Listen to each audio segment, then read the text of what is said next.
પ્રવચન 65 વિષય ભારતીય લોકશાહીના ભયસ્થાનો. વક્તા સ્વામી સચ્ચિદાનંદ. પ્રજા જીવનના જેટલા સુખો છે એ તમામ સુખનું મૂળ સ્ત્રોત રાજકીય આઝાદી છે.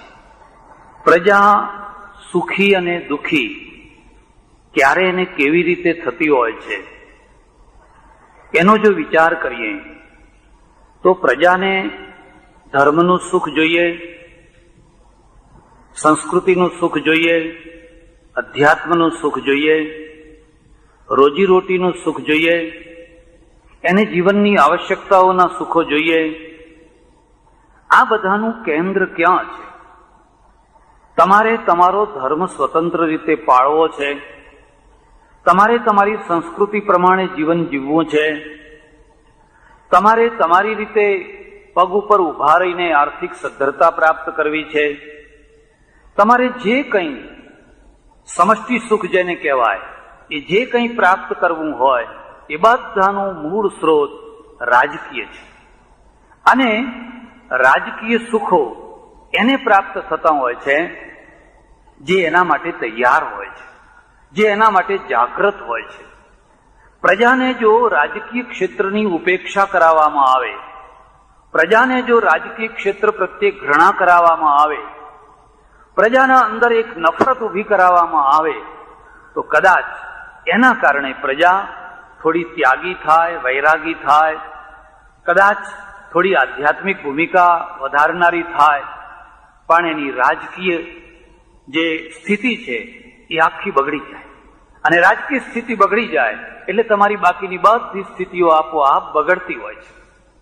મારી સમજણ પ્રમાણે ભારતની આજ સુધીની પરંપરામાં પાયાની કેટલીક ભૂલો રહી છે, અને ભૂલોમાં સૌથી પહેલી ભૂલ છે રાજકીય ક્ષેત્ર પ્રત્યે નફરત કરવી, ઘૃણા કરવી, તિરસ્કાર કરવો. આપણે ત્યાં એક પ્રાચીન કહેવત છે, તપેશ્વરીથી રાજેશ્વરી અને રાજેશ્વરીથી નરકેશ્વરી. પહેલા માણસ તપ કરે અને તપ કર્યા પછી એ રાજા બને, રાજેશ્વરી બને, અને રાજેશ્વરી બન્યા પછી નરકેશ્વરી બને. એટલે તપનું પરિણામ રાજા બનીને નરકમાં જ જો આવવાનું હોય તો એ રાજા થવાની જરૂર શું છે? તમે જો પ્રાચીન કાળને જોશો તો આપણે ત્યાં બે માર્ગો રહ્યા છે, એક ઋષિ માર્ગ અને એક સાધુ માર્ગ. ઋષિ માર્ગ હંમેશા કર્તવ્ય ઉપર ભાર મૂકતો રહ્યો છે, સાધુ માર્ગ ત્યાગ વૈરાગ્ય ઉપર ભાર મૂકતો રહ્યો છે. ઋષિ માર્ગ તમે જોશો ગીતામાં, ઋષિ માર્ગ તમે જોશો ઉપનિષદોમાં, વેદોમાં. કોઈ ઋષિની પાસે કોઈ રાજા જાય છે, એને આદર્શ રાજા બનાવવાનો ઉપદેશ આપે છે. એ જ રાજા ઉત્તરવર્તી કાળમાં કોઈ સાધુ પાસે જાય છે, એને સાધુ થવાનો ઉપદેશ આપવામાં આવે છે. આ બંનેમાં આટલો ફરક છે. એક સેનાપતિ આદર્શ સેનાપતિ બને, એક પતિ આદર્શ પતિ બને, એક પત્ની આદર્શ પત્ની બને, એક ભાઈ આદર્શ ભાઈ બને, એક વ્યાપારી આદર્શ વ્યાપારી બને. આ કર્તવ્ય માર્ગ છે.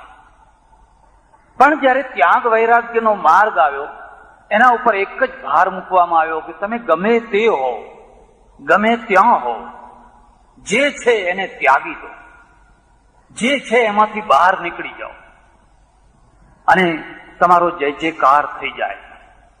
થોડા દિવસ પહેલા મારે ત્યાં એક સામયિક આવે, કોઈ મોકલાવે, એ વાંચતો હતો અને એમાં એક પ્રસંગ લખેલો. પ્રસંગ એવો હતો, એક બહુ મોટો નગર શેઠ છે, એને 8 પત્નીઓ છે, એના શાળાને પણ ઘણી પત્નીઓ છે.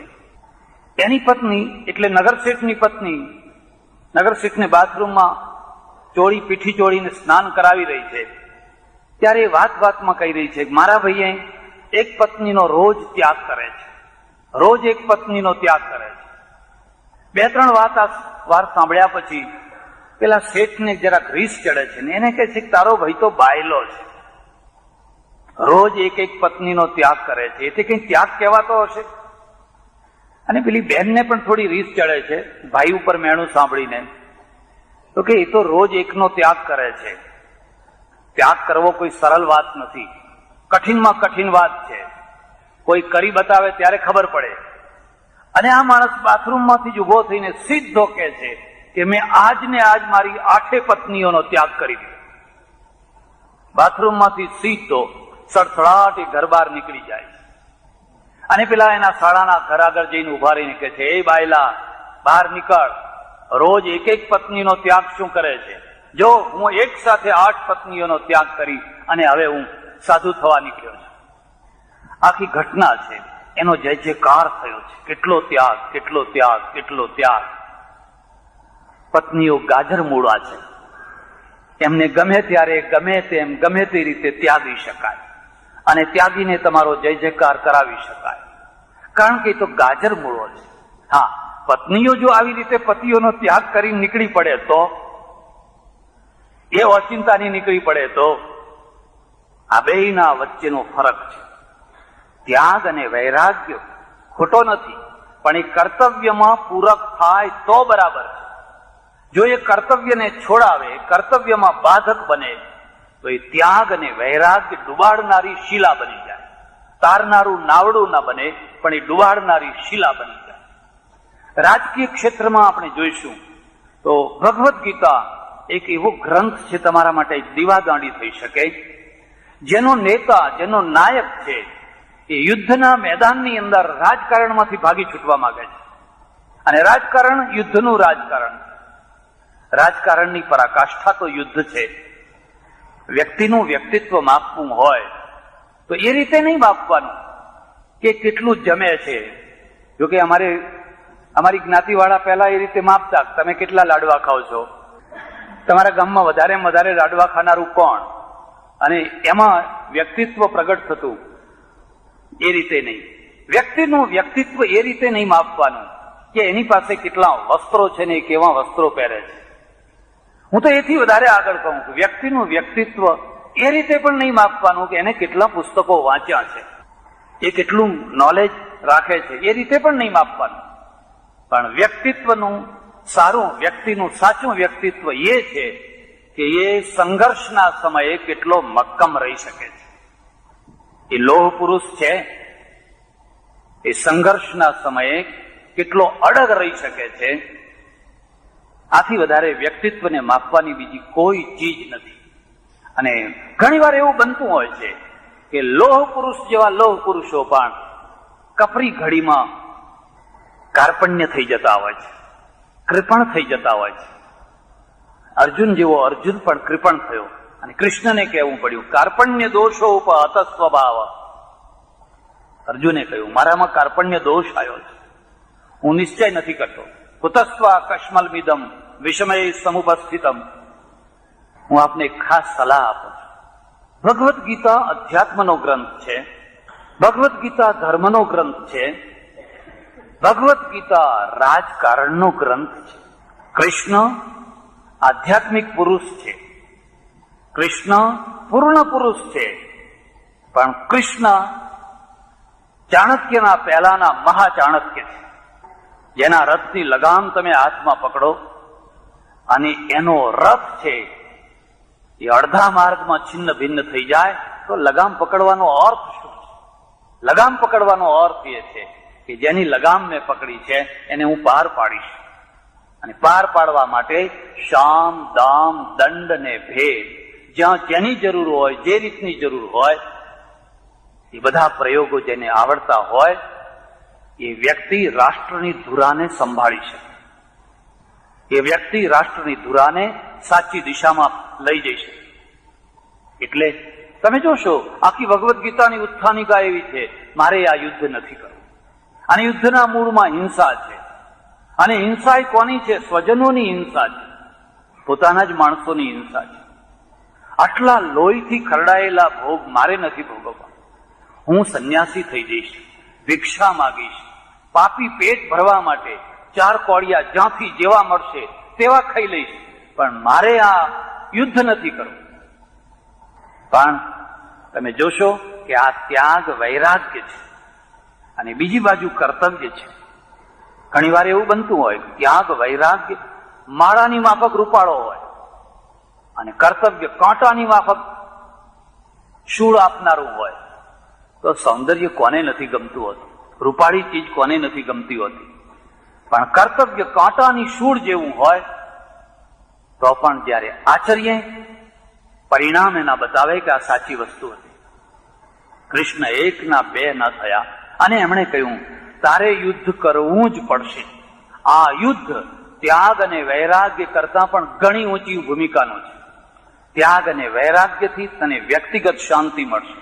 કદાચ જોકે પાછળથી તને એ શાંતિ લાંબો ટાઈમ નહીં ટકે, પણ કદાચ મળશે તો તને વ્યક્તિગત શાંતિ મળશે. પણ જો આ યુદ્ધ અત્યારે નહીં કરવામાં આવે તો એના પરિણામે હજારો દ્રૌપદીઓના, હજારો પાંડવોના હક્કો ડૂબી જશે અને હજારો દ્રૌપદીઓના ચીર ખેંચાશે. આખું રાષ્ટ્ર અશાંતિમાં ડૂબી જશે અને ચારે તરફ ઉત્પાત થયા કરશે. માટે તો યુદ્ધ. મારે જે વાત કહેવી છે ભૂમિકામાં એ કહેવી છે કે આપણે રાજકીય પરિસ્થિતિની ઉપેક્ષા કરી અહીંયા શકો આવ્યા, હુણો આવ્યા, મુઠ્ઠીભર આવ્યા. શકો કેટલા હતા, હુણો કેટલા હતા, સિથિયનો કેટલા હતા, આ પ્રદેશની પ્રજા કેટલી હતી. ગ્રીક રાજાઓએ રાજ કર્યું. મુસ્લિમો આવ્યા, કેટલા હતા, અડધો ટકોય નહીં. 99% એક તરફ પ્રજા, બીજી તરફ અડધો ટકો પણ પ્રજા નહીં. અને આ અડધો ટકો પ્રજા 99% પ્રજા ઉપર સેંકડો વર્ષો સુધી રાજ્ય કરે, બેફામ રાજ્ય કરે. એનું મૂળ કારણ શું છે? એનું મૂળ કારણ છે 99% પ્રજા રાજકીય ક્ષેત્રની જેટલી જાગૃતિ રાખવી જોઈએ એટલી રાખી શકી નથી. હા, એમાંથી ઘણા આત્માને જાણનારા છે, ઘણા કુંડલી જગાડનારા છે, ઘણા પાણી ઉપર ચાલનારા છે, ઘણા 2, 3, 4 રૂપો બતાવનારા છે, ઘણા 100 માણસની રસોઈ 500 માણસને જમાડી દેનારા છે. અને લોકો વાહ વાહ કરે છે કે અમારા ગુરુજી તો એવા ને કે 200 માણસની રસોઈ કરી હોય તો 2000 માણસને જમાડી. હા, એ વાત જુદી. બંગાળમાં દુષ્કાળ પડ્યો હોય અને 1 કરોડ માણસો પગ ઘસીને મરી જાય ત્યારે કોઈ ગુરુ બહાર ના નીકળે. ત્યારે અમેરિકાનું જ અનાજ આવે, ત્યારે બહારનું જ અનાજ આવે. તમારી વૃત્તિઓ ક્યાં હતી, તમારી દૃષ્ટિ ક્યાં હતી? અને એટલે જ્યારે જ્યારે પણ પ્રજા છે એ વાસ્તવિકતાને છોડી દે, એની કાલ્પનિકતામાં જતી રહે, એનું ઉત્થાન કોઈ ન કરી શકે, એના પતનને કોઈ ન રોકી શકે. એક ગ્રીક પુરાણ છે, બહુ સુંદર છે. જેમ આપણા ત્યાં ભીમ છે એમ ગ્રીક પુરાણમાં હર્ક્યુલિસ છે. અને હર્ક્યુલિસ છે એ પ્રવાસ કરવા નીકળ્યો છે. બસ સેમ ભીમના જેવી જ કથા છે. એક ડોશીના ત્યાં ઉતર્યો છે. ડોશી રાત્રે રડે છે. હર્ક્યુલિસ પૂછે છે કેમ રડો છો? કે અમારે ગામમાં બહાર એક રાક્ષસ રહે છે, એને અમારે રોજ એક માણસ ખોરાક તરીકે આપવો પડે છે. આવતીકાલે અમારા ઘરનો વારો છે. હું વિધવા ડોશી છું ને મારે આ એકનો એક છોકરો છે. મારે આ છોકરાને કાલ એ રાક્ષસના ખોરાક તરીકે મોકલવો પડશે, એટલે હું રડું છું. હર્ક્યુલિસ કહે છે તમે ચિંતા ના કરો, એ છોકરાની જગ્યાએ હું જઈશ. તમે જશો? તમારો તો વારો નથી.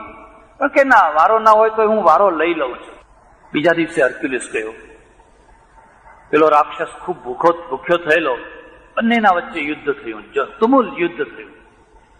હર્ક્યુલિસ એને પકડીને ઊંચો કરે છે, ચકર ફેરવીને ધડમ દઈને ધરતી ઉપર પછાડે છે. બોલની માફક ઉછળીને ડબલ શક્તિ વાળો થાય છે. પહેલા કરતા ડબલ શક્તિ. ફરી પછાડે છે, ફરી ડબલ શક્તિ, ફરી પછાડે છે. જેટલી વાર પછાડે છે એટલી વાર એ ડબલ શક્તિ થઈને ઊંચો થાય છે. હર્ક્યુલિસ વિચાર કરે છે પ્રત્યેક વાર આની શક્તિ કેમ વધી જાય છે. અને પછી લાઇટ થાય છે, અંતરથી એક લાઇટ થાય છે. એનું એક જ કારણ છે, જો આ રાક્ષસને મારવો હોય તો ધરતી સાથેનો એનો સંબંધ તોડી નાખો. જ્યાં સુધી ધરતી સાથેનો એનો સંબંધ હશે ત્યાં સુધી કોઈ એને મારી નહીં શકે. બસ પછી એને ઉપાડ્યો, ચકર ફેર્યો અને જોરથી ઘા કરીને દરિયામાં ફેંકી દીધો, મરી ગયો. પેલું પુરાણ એક ઉપદેશ આપે છે, પ્રજા કઈ મરતી નથી જેનો ધરતી સાથે સંબંધ હોય છે. પ્રજા કઈ મરી જતી હોય છે જે ધરતીથી સંબંધ છોડી દે છે, જે ઉપરની કલ્પનામાં ઉડવા લાગે છે. ઉપરના કાલ્પનિક જીવનમાં ઉડવા લાગે છે, એવી પ્રજાને મારવા માટે તોપો નથી મંગાવી પડતી હોતી, બંદૂકો નથી મંગાવી પડતી હોતી. એ પ્રજા પોતે પોતાની મેળે મરી જતી હોય છે. હું જ્યાં સુધી સમજુ છું ત્યાં સુધી ઋષિ અને ગીતા સુધીનો આખો જે પિરિયડ છે એ ધરતી ઉપરનો પિરિયડ છે. પછી આપણને ધરતી ના ગમી, આપણે આકાશમાં ઉડવા લાગ્યા. એક એક ક્ષેત્રમાં, માત્ર રાજકીય ક્ષેત્રમાં નહીં, જીવનના એક એક ક્ષેત્રમાં, અને પ્રજા પછડાઈ. આ દેશ ભિખારી બન્યો, ગુલામ બન્યો, કંગાલ બન્યો, અડધૂત બન્યો, તિરસ્કૃત થયો. ચારે તરફ એની દુર્દશા શરૂ થઈ. શતાબ્દીઓ પછી કરવટ બદલી, અને કરવટ બદલવામાં સૌથી મોટામાં મોટો યશ હોય તો અંગ્રેજોને છે. તમને મારી વાત પસંદ પડે કે ન પડે, પણ આ દેશની આઝાદીના મૂળ અંગ્રેજોમાં છે. અંગ્રેજો ના આવ્યા હોત અને દેશી રજવાડા ચાલુ રહ્યા હોત તો આટલા મોટા વિશાળ ક્ષેત્રમાં, ઠેઠ કન્યાકુમારીથી કાશ્મીર અને ઠેઠ આસામ સુધીનો આટલો મોટો ભાગ, આંદામાન નિકોબાર અને લક્ષદ્વીપ સુધીનો જે ભાગ, એક છત્ર આટલો દેશ કદી આઝાદ થયો હોત, લોકશાહી, મારા માટે કલ્પના કરવી મુશ્કેલ છે. પણ અંગ્રેજો આવ્યા અને જ્યાં જ્યાં અંગ્રેજો વસ્યા, એટલે કલકત્તા, મુંબઈ, મદ્રાસ, ત્યાંથી ક્રાંતિ શરૂ થઈ. તમે જોશો ઇન્ટિરિયર ભાગ આજે પણ પછાત છે. મધ્યપ્રદેશમાં જઈને જુઓ, રાજસ્થાનમાં જઈને જુઓ, આટલા છોકરા પરણે છે. આજની ઘડીએ પણ આવડા છોકરા પરણે છે. આજની ઘડીએ પણ સ્ત્રીઓને સતી બનાવાય છે, અને કોઈની તાકાત નહીં કે ત્યાં જઈને એમ બોલી શકે કે આ સતી બનાવવું એ પાપ છે, એટલું બોલી નથી શકાતું. ઇન્ટિરિયર ભાગ આજે પણ પછાત છે. તમે જોધપુર જાઓ, બિકાનેર જાઓ, મધ્યપ્રદેશના ભાગોમાં જાઓ, જે જાગૃતિ આવી એ જ્યાં અંગ્રેજો વસ્યા ત્યાંથી આવી. સુરતમાં કોઠી, નર્મદા શંકર થયા, ભરૂચમાં, મુંબઈમાં, કલકત્તામાં, મદ્રાસમાં, પૂનામાં આ જાગૃતિ આવી. અને એ જાગૃતિનું માધ્યમ પણ અંગ્રેજી છે. જે લોકો અંગ્રેજી ભણ્યા, પરદેશ જઈને ભણ્યા, પરદેશનું વાતાવરણ જોયું, ત્યાંનું કલ્ચર જોયું, આ બધાના પરિણામે આ દેશમાં એક જાગૃતિ આવી. ભલે એ ક્રમે ક્રમે આવી, અને ક્રમે ક્રમે આવે એ જ ટકી શકે, પણ એ ક્રમે ક્રમે આવી. પછી ભાંડારકર ઇન્સ્ટિટ્યૂટ હોય કે બીજી બધી સંસ્થાઓ હોય, એમાંથી એક વર્ગ ઉભો થયો, અને જે મુઠ્ઠીભર વર્ગ છે આખા દેશને દોરતો, એમાંથી આપણને લોકશાહી મળી, એમાંથી આપણને ગાંધીજી મળ્યા. જો ગાંધીજી વિલાયત ન ગયા હોત તો હું કલ્પના નથી કરી શકતો ગાંધીજી કેવા હોત. પણ ગાંધીજીને ગાંધીજી બનાવવામાં બીજા બધા પરિબળોએ જેટલો ભાગ ભજ્યો, એથી સૌથી મહત્વનો ભાગ વિલાયતે ભજ્યો. એમણે વિલાયત જોયું, વિલાયતની દુનિયા જોઈ.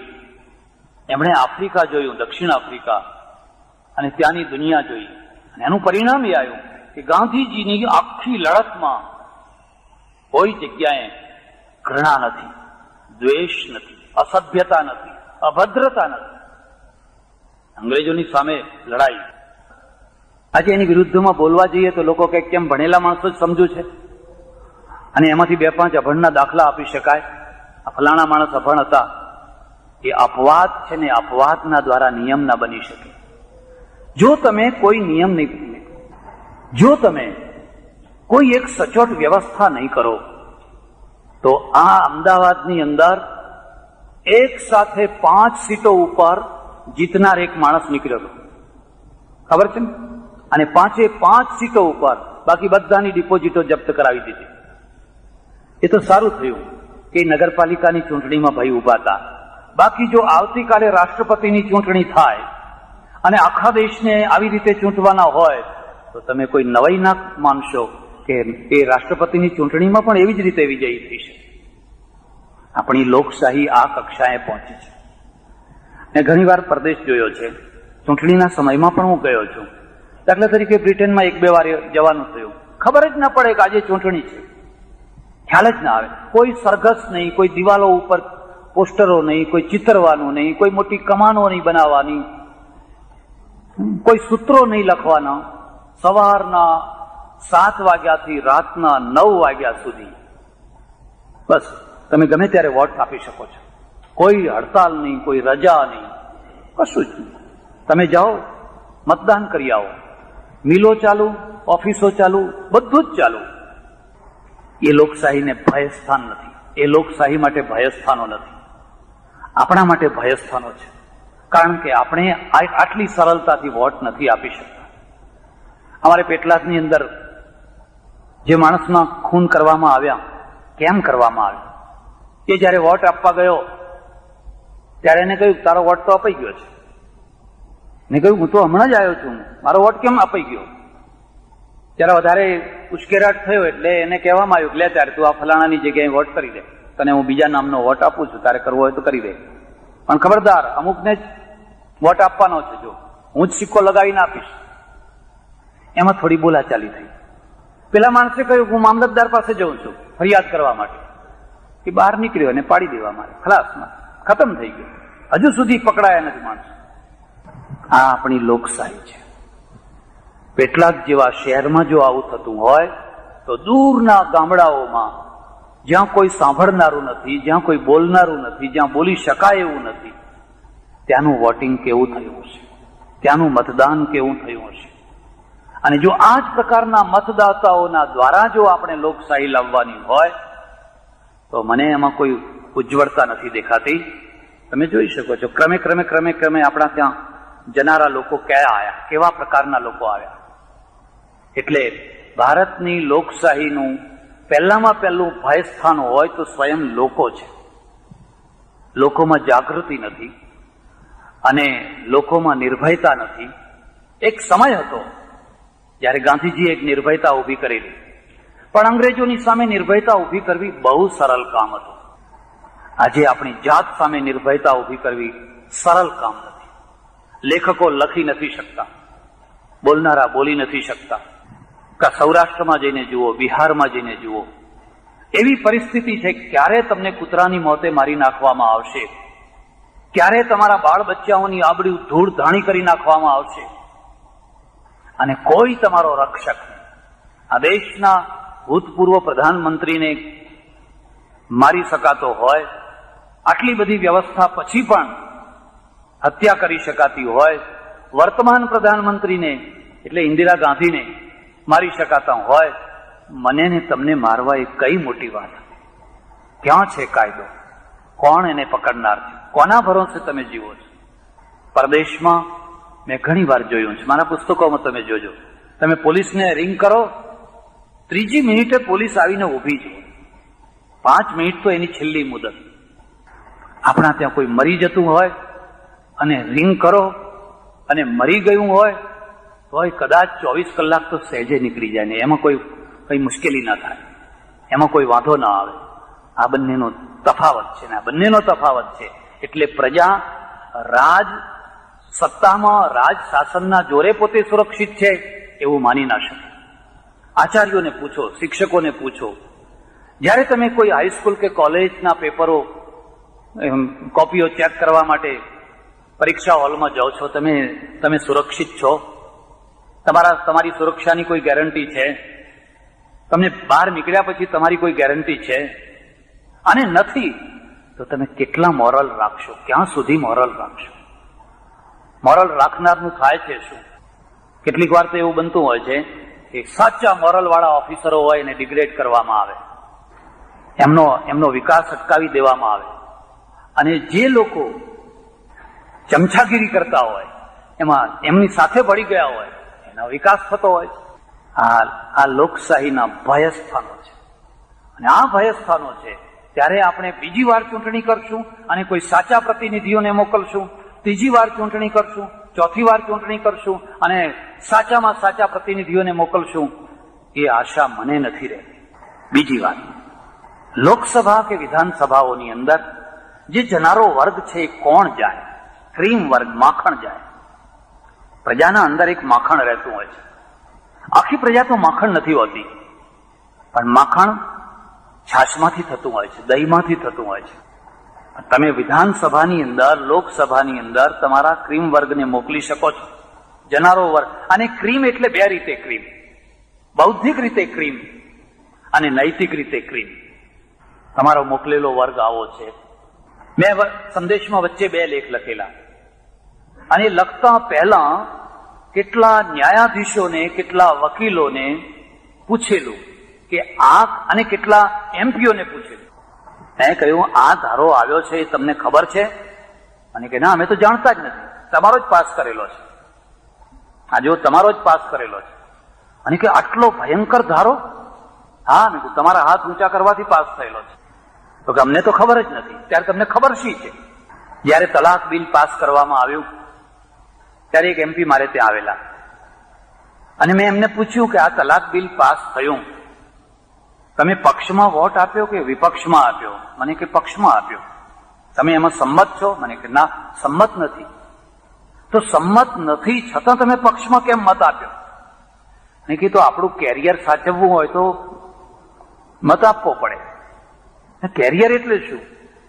કેરિયર એટલે એ કે જો પક્ષમાં મત આપીએ તો ભવિષ્યમાં મંત્રી બનવાનું થાય, કોઈ નિગમના અધ્યક્ષ થવાનું થાય, કોઈ બીજો ચાન્સ મળે, કોઈ વિદેશ જવાનો ચાન્સ મળે, કોઈ ફલાણો ચાન્સ મળે, ફરી ટિકિટનો ચાન્સ મળે, અને દંડકની આજ્ઞાના વિરુદ્ધ ગમે તેવો વોટ આપી બેસીએ, આપણું કેરિયર ખતમ થઈ જાય.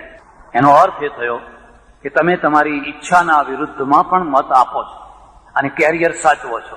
બન્યું એવું બીજી ચૂંટણીમાં બિલકુલ ઉડી ગયા. હવે આજે કેરિયર વિનાના થઈ ગયા છે, બિલકુલ કેરિયર વિનાના થઈ ગયા છે. પણ આ આપણા ત્યાં એક બીજી પરિસ્થિતિ છે.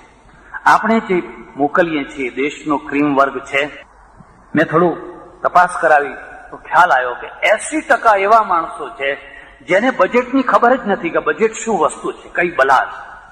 બજેટ જેવો પ્રાણ પ્રશ્ન જ્યારે લોકસભામાં કે વિધાનસભામાં રજૂ થતો હોય અને એના ઉપર તમે બોલવાનો અધિકાર ના રાખો એ તો સમજી શકાય, પણ સમજવાનો તમારો અધિકાર ના હોય. એક માણસ શાસ્ત્રીય સંગીત ગાતો હોય, તમે ગઈ ન શકો એ તો સમજી શકાય, પણ ઓછામાં ઓછું એ સંગીતને સમજી શકો તો સભામાં આવો. હવે તમે એટલી સમજણ નથી રાખતા અને તમે એમ સમજો છો કંઈક આલાપ કરે છે, કંઈક અમારી ભેંસ જેવું કંઈક ભાંગેડે છે ખરો. એમ એક બેને મને કહ્યું કે આ જયારે જુઓ ત્યારે ઉલ ઉતારે એવું કેમ કરે છે, જાણે ઉલ ઉતારતા હોય એમ સંગીતમાં. આપણે ઉલ ઉતારનારા ભેગા કરીએ છીએ.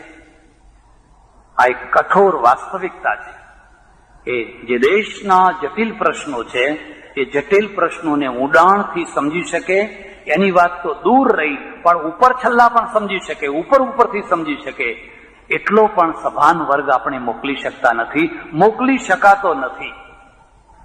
તે એટલે સુધી કે પોરબંદરની અંદર જો ગાંધીજીને ઉભા કરવામાં આવે તો મને ખાતરી છે કે ગાંધીજીની ડિપોઝિટ જપ્ત થઈ જાય અને કોઈ સરમણ મુંજા જેવો માણસ હોય એ જ ત્યાં જીતી જાય. હજુ આપણે એમ કહીએ કે લોકશાહી નિર્ભય છે. હજુ પણ આપણે એવું કહી શકીએ કે આ લોકશાહી ભારતનું ભવિષ્ય છે. કેમ સારા માણસોને આપણે ચૂંટી નથી શકતા? આપણા ત્યાં પહેલી ચૂંટણી થઈ, હું સમજુ છું ત્યાં સુધી થોડીક સારી વ્યવસ્થિત થઈ. નહેરુજીએ જે પહેલું મંત્રીમંડળ બનાવ્યું એમાં એને દેશના ક્રીમને લીધું. સીડી દેશમુખ એ કોઈ રાજકારણનો માણસ નતો, રિઝર્વ બેંકના ગવર્નર હતા, અને નહેરુએ જોયું કે આ દેશનું અર્થતંત્ર સુધારવું છે એટલે સીડી દેશમુખને વિત્ત મંત્રી બનાવ્યા. MC ચાવલા એ કોઈ રાજકારણનો માણસ નતો, એ તો ન્યાયાધીશ હતા, જસ્ટિસ હતા, પણ નહેરુએ એમને લીધા અને એ માણસે ખૂબ યોગ્યતાપૂર્વક પોતાનું કાર્ય કરી બતાવ્યું. એવા ઘણા માણસો લીધા. પણ પછી જે મંત્રીમંડળો બન્યા, પછી જે ચૂંટણીઓ થઈ, એમાં ક્રમે આ બધું ડાઉન થતું ગયું અને ચૂંટણીના પરિબળો 2 બની ગયા: કોમવાદ અને પૈસો. કોમવાદ અને પૈસો. કોમના આધારે માણસને ઉભો કરો, પૈસાના જોરે એને ચૂંટાવી દો. યોગ્યતા જઈ ભાડમાં, યોગ્યતાની કોઈ જરૂર નથી. કોમવાદ કેમ વકર્યો? મેં તો કદી આટલો કોમવાદ જોયો નતો. અંગ્રેજોના સમયમાં જયારે મુસ્લિમ લીગ હતી અને હિન્દુ મુસલમાનના તોફાનો થતા હતા ત્યારે આટલો કોમવાદ નતો. ત્યારે શહેરોની અંદર ચમકલા થતા હતા, ગામડાઓ તો બિલકુલ અલિપ્ત હતા. ગામડાઓમાં કોઈ જગ્યાએ કોમવાદ નતો. હિન્દુના લગ્નમાં મુસ્લિમ આવે, મુસ્લિમના લગ્નમાં હિન્દુઓ જાય, ક્યાંય કોમવાદ નતો. અત્યારે આટલો હળહળતો કોમવાદ ક્યાંથી આવ્યો? માત્ર હિન્દુ અને મુસ્લિમ સુધી નહીં, હિન્દુ હિન્દુની અંદર. તમે પાટીદાર છો, તમે ક્ષત્રિય છો, ખામ કોણે ઊભું કર્યું? કોણે આ યોજનાઓ બધી કોણે બનાવી? આખું ગ્રુપ કેવી રીતે તૈયાર થયું? આ લોકોને મૂકો પડતા આ દેશનો બુદ્ધિશાળી વર્ગ છે ને નાખો કચરાની ટોપલીમાં. કારણ કે બુદ્ધિશાળીથી તો રાજ થવાનું નથી. આપણે બુદ્ધિ વિનાનો વર્ગ છે એને કેચ કરીએ, અને એને કેચ કરવા બહુ સરળ છે. જથ્થાબંધ વોટ છે, એમને મગજમાં કંઈ સમજાવવાની જરૂર નથી. એક દિવસ દારૂનું પીઠું છૂટું કરી દો, દારૂની રેલમ છેલ કરાવી દો, ખાણીપીણી કરી દો, કંઈક આપો, કંઈક કરો, આમ કરો, તેમ કરો, થોડાને પદો આપો, ચૂંટણી જીતી લો.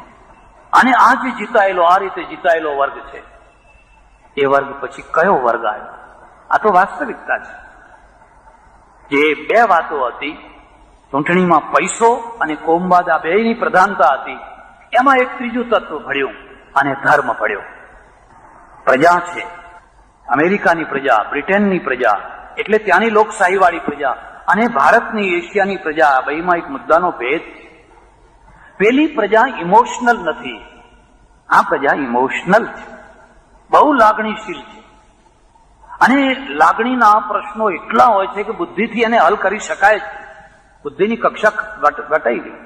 પંજાબનો પ્રશ્ન હવે બુદ્ધિની કક્ષામાં નથી રહ્યો. કાશ્મીરનો પ્રશ્ન હવે બુદ્ધિની કક્ષામાં નથી રહ્યો કે તમે સામે 5 માણસોને બેસાડી અને બુદ્ધિથી વાતને સમજાવી શકો કે સમજી શકે.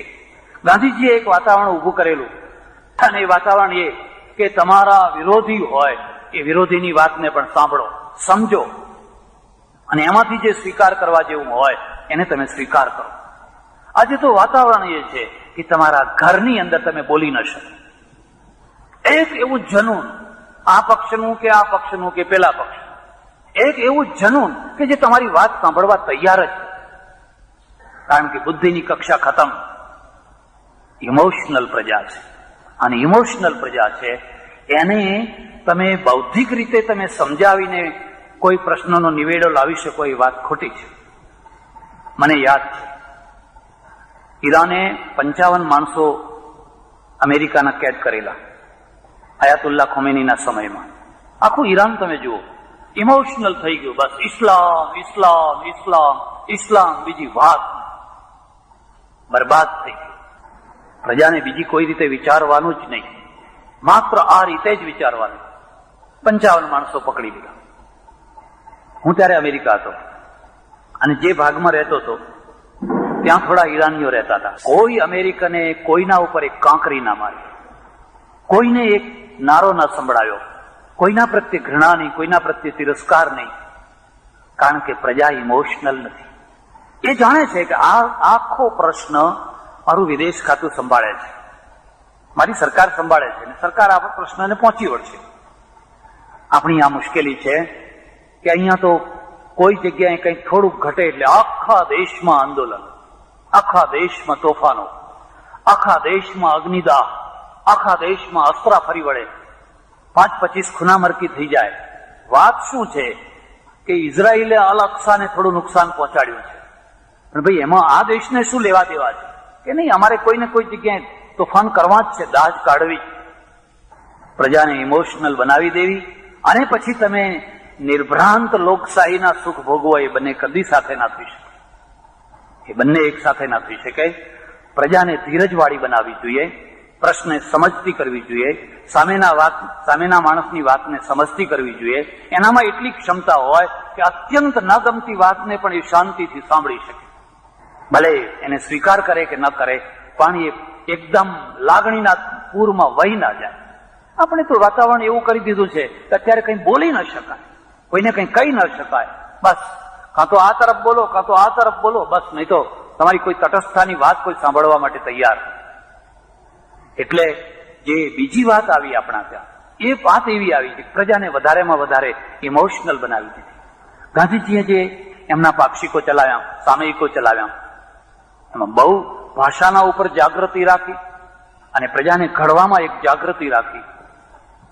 તમે જોઈ શકશો કે અંગ્રેજોએ રાજ કર્યું, પણ કોઈ વાર એવું ન કર્યું કે ગમે તે રીતે ગમે તેમ બોલીને પ્રજાને ઉતારી પાડી હોય, તિરસ્કૃત કરી હોય.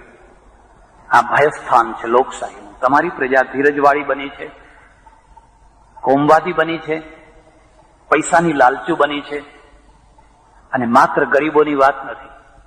હમણાં મારે એક જગ્યાએ જવાનું થયેલું. મને એક સજ્જને કહ્યું કે એક ગામમાં ઊંચી કોમની જે ઊંચી કોમ કહેવાય એની પાસે અમે ગયા. એના આગેવાનોએ કહ્યું કે તમને વોટ આપીએ, પણ અમારી જે વાડી છે એ વાડીમાં જ્ઞાતિના વાસણો ખૂટે છે મોટા મોટા, એ બધા તમે લાવી આપો, તમને વોટ આપીએ. અમારે વ્યક્તિગત કંઈ જોઈતું નથી, આ તો પરમાર્થનું કામ છે. હવે આમાં પરમાર્થ ક્યાં ક્યાં કરવા? કોઈને હાઈસ્કૂલ બાંધવી છે, કોઈને વાડીના વાસણો લાવવા છે, કોઈને કંઈ લાવવું છે, કોઈને કંઈ લાવવું છે. તમારો એક સામાન્ય બુદ્ધિશાળી માણસ ચૂંટણીમાં કેવી રીતે ઉભો રહી શકે? સામાન્ય ગણતરી કરો, તમારી પાસે 8 લાખ માણસો છે. એક ચૂંટણીના ક્ષેત્રમાં લોકસભામાં 8 લાખ માણસો છે. તમે 8 લાખ પોસ્ટકાર્ડ ખાલી છપાવો, 8 લાખ ખાલી પેમ્પલેટો છપાવો, તોય તમારે કેટલું બજેટ કરવું પડે? હવે બજેટ લાખે નહીં કરોડે પહોંચ્યું છે, અને કરોડ ખર્ચ્યા પછી પણ તમે વિજયી થશો એની કોઈ ખાતરી. કરોડ નહીં ખર્ચી શકો તો તમે તમારી પ્રતિભાના દ્વારા વિજયી થશો એવી આશા કરવી એ બહુ મોટી ઠગારી આશા છે. એટલે આ ભયસ્થાન છે. ચૂંટણી ઉપર, લોકશાહી ઉપર પૈસો ફરી વળ્યો છે. અને આ પૈસો ક્યાંથી આવે છે? આ પૈસો કોણ આપે છે? આ પૈસો એ આપે છે જે ભારત માતાની જળોયો થઈને ચોંટ્યા છે, લાલ ગુમ ટેટા જેવા થયા છે, સ્મગલિંગ કરે છે, દાણચોરી કરે છે, અડ્ડાઓ ચલાવે છે, જે ન કરવા જેવા એ બધા કામ કરે છે, અને બાદશાહ થઈને ફરે છે. એ જે ધારે એ કરી શકે છે, કારણ કે પેટીઓ આપે છે. કેટલી પેટી આપી? હવે પેટીઓ બોલાય છે. આટલી પેટી મોકલી દેજો, આટલી પેટી મોકલી દેજો. પેટીઓ બોલાય છે. તમારી લોકશાહી નિર્ભય છે ખરી? ઇંગ્લેન્ડમાં આવું થાય છે, બ્રિટનમાં આવું થાય છે. મને યાદ છે, હું જયારે બ્રિટન ગયેલો ત્યારે વિલ્સનનું રાજ હતું, અને વિલ્સને એ વખતે જ રાજીનામું આપેલું, છૂટો થયો. એક જ બહુમતી પાર્લામેન્ટની અંદર, એની એક જ માણસની બહુમતી 4 વર્ષ રાજ્ય કર્યું. હવે આપણા ત્યાં એક બહુમતી શું, 5-25 બહુમતી હોય, એને કેવી રીતે ખેરવવી, એને આમાંથી આમાં કેવી રીતે લઈ જવા, એ વિદ્યા બ્રિટન વાળાને આવડે છે, એ વિદ્યા અમેરિકા વાળાને આવડે છે. એ વિદ્યામાં આપણે નિપુણ છીએ, અને એમાં જે નિપુણ છે એ રાજનેતા છે, એના હાથમાં લોકશાહી છે. અને આપણા માણસો પણ એવા છે, બહુ જલ્દી ખરીદી જાય છે, બહુ જલ્દી. હરિયાણાએ શરૂઆત કરી, કેટલીક બાબતમાં બિહારે શરૂઆત કરી, કેટલીક બાબતમાં હરિયાણા ઘણી બાબતોમાં શરૂઆત કરનારો છે. કદાચ ઇતિહાસમાં પહેલી વાર એને એવી શરૂઆત કરી કે દેશના ઉપપ્રધાનમંત્રીના નિવાસ સ્થાનમાં ભેંસો બંધાવવાની શરૂઆત કરી. ત્યાં ભેંસો બંધાતી, કે હું ખેડૂત છું, એમ કે મારે તો ભેંસો જોઈએ જ. સવારે ભાવ જુદા, બપોરે ભાવ જુદા, સાંજે ભાવ જુદા.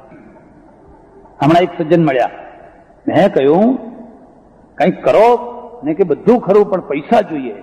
એટલે ઘણા આવવા તૈયાર છે, પણ પૈસા લાવવા ક્યાંથી? પૈસા વિના કશું થઈ ન શકે. આ આપણી લોકશાહી છે.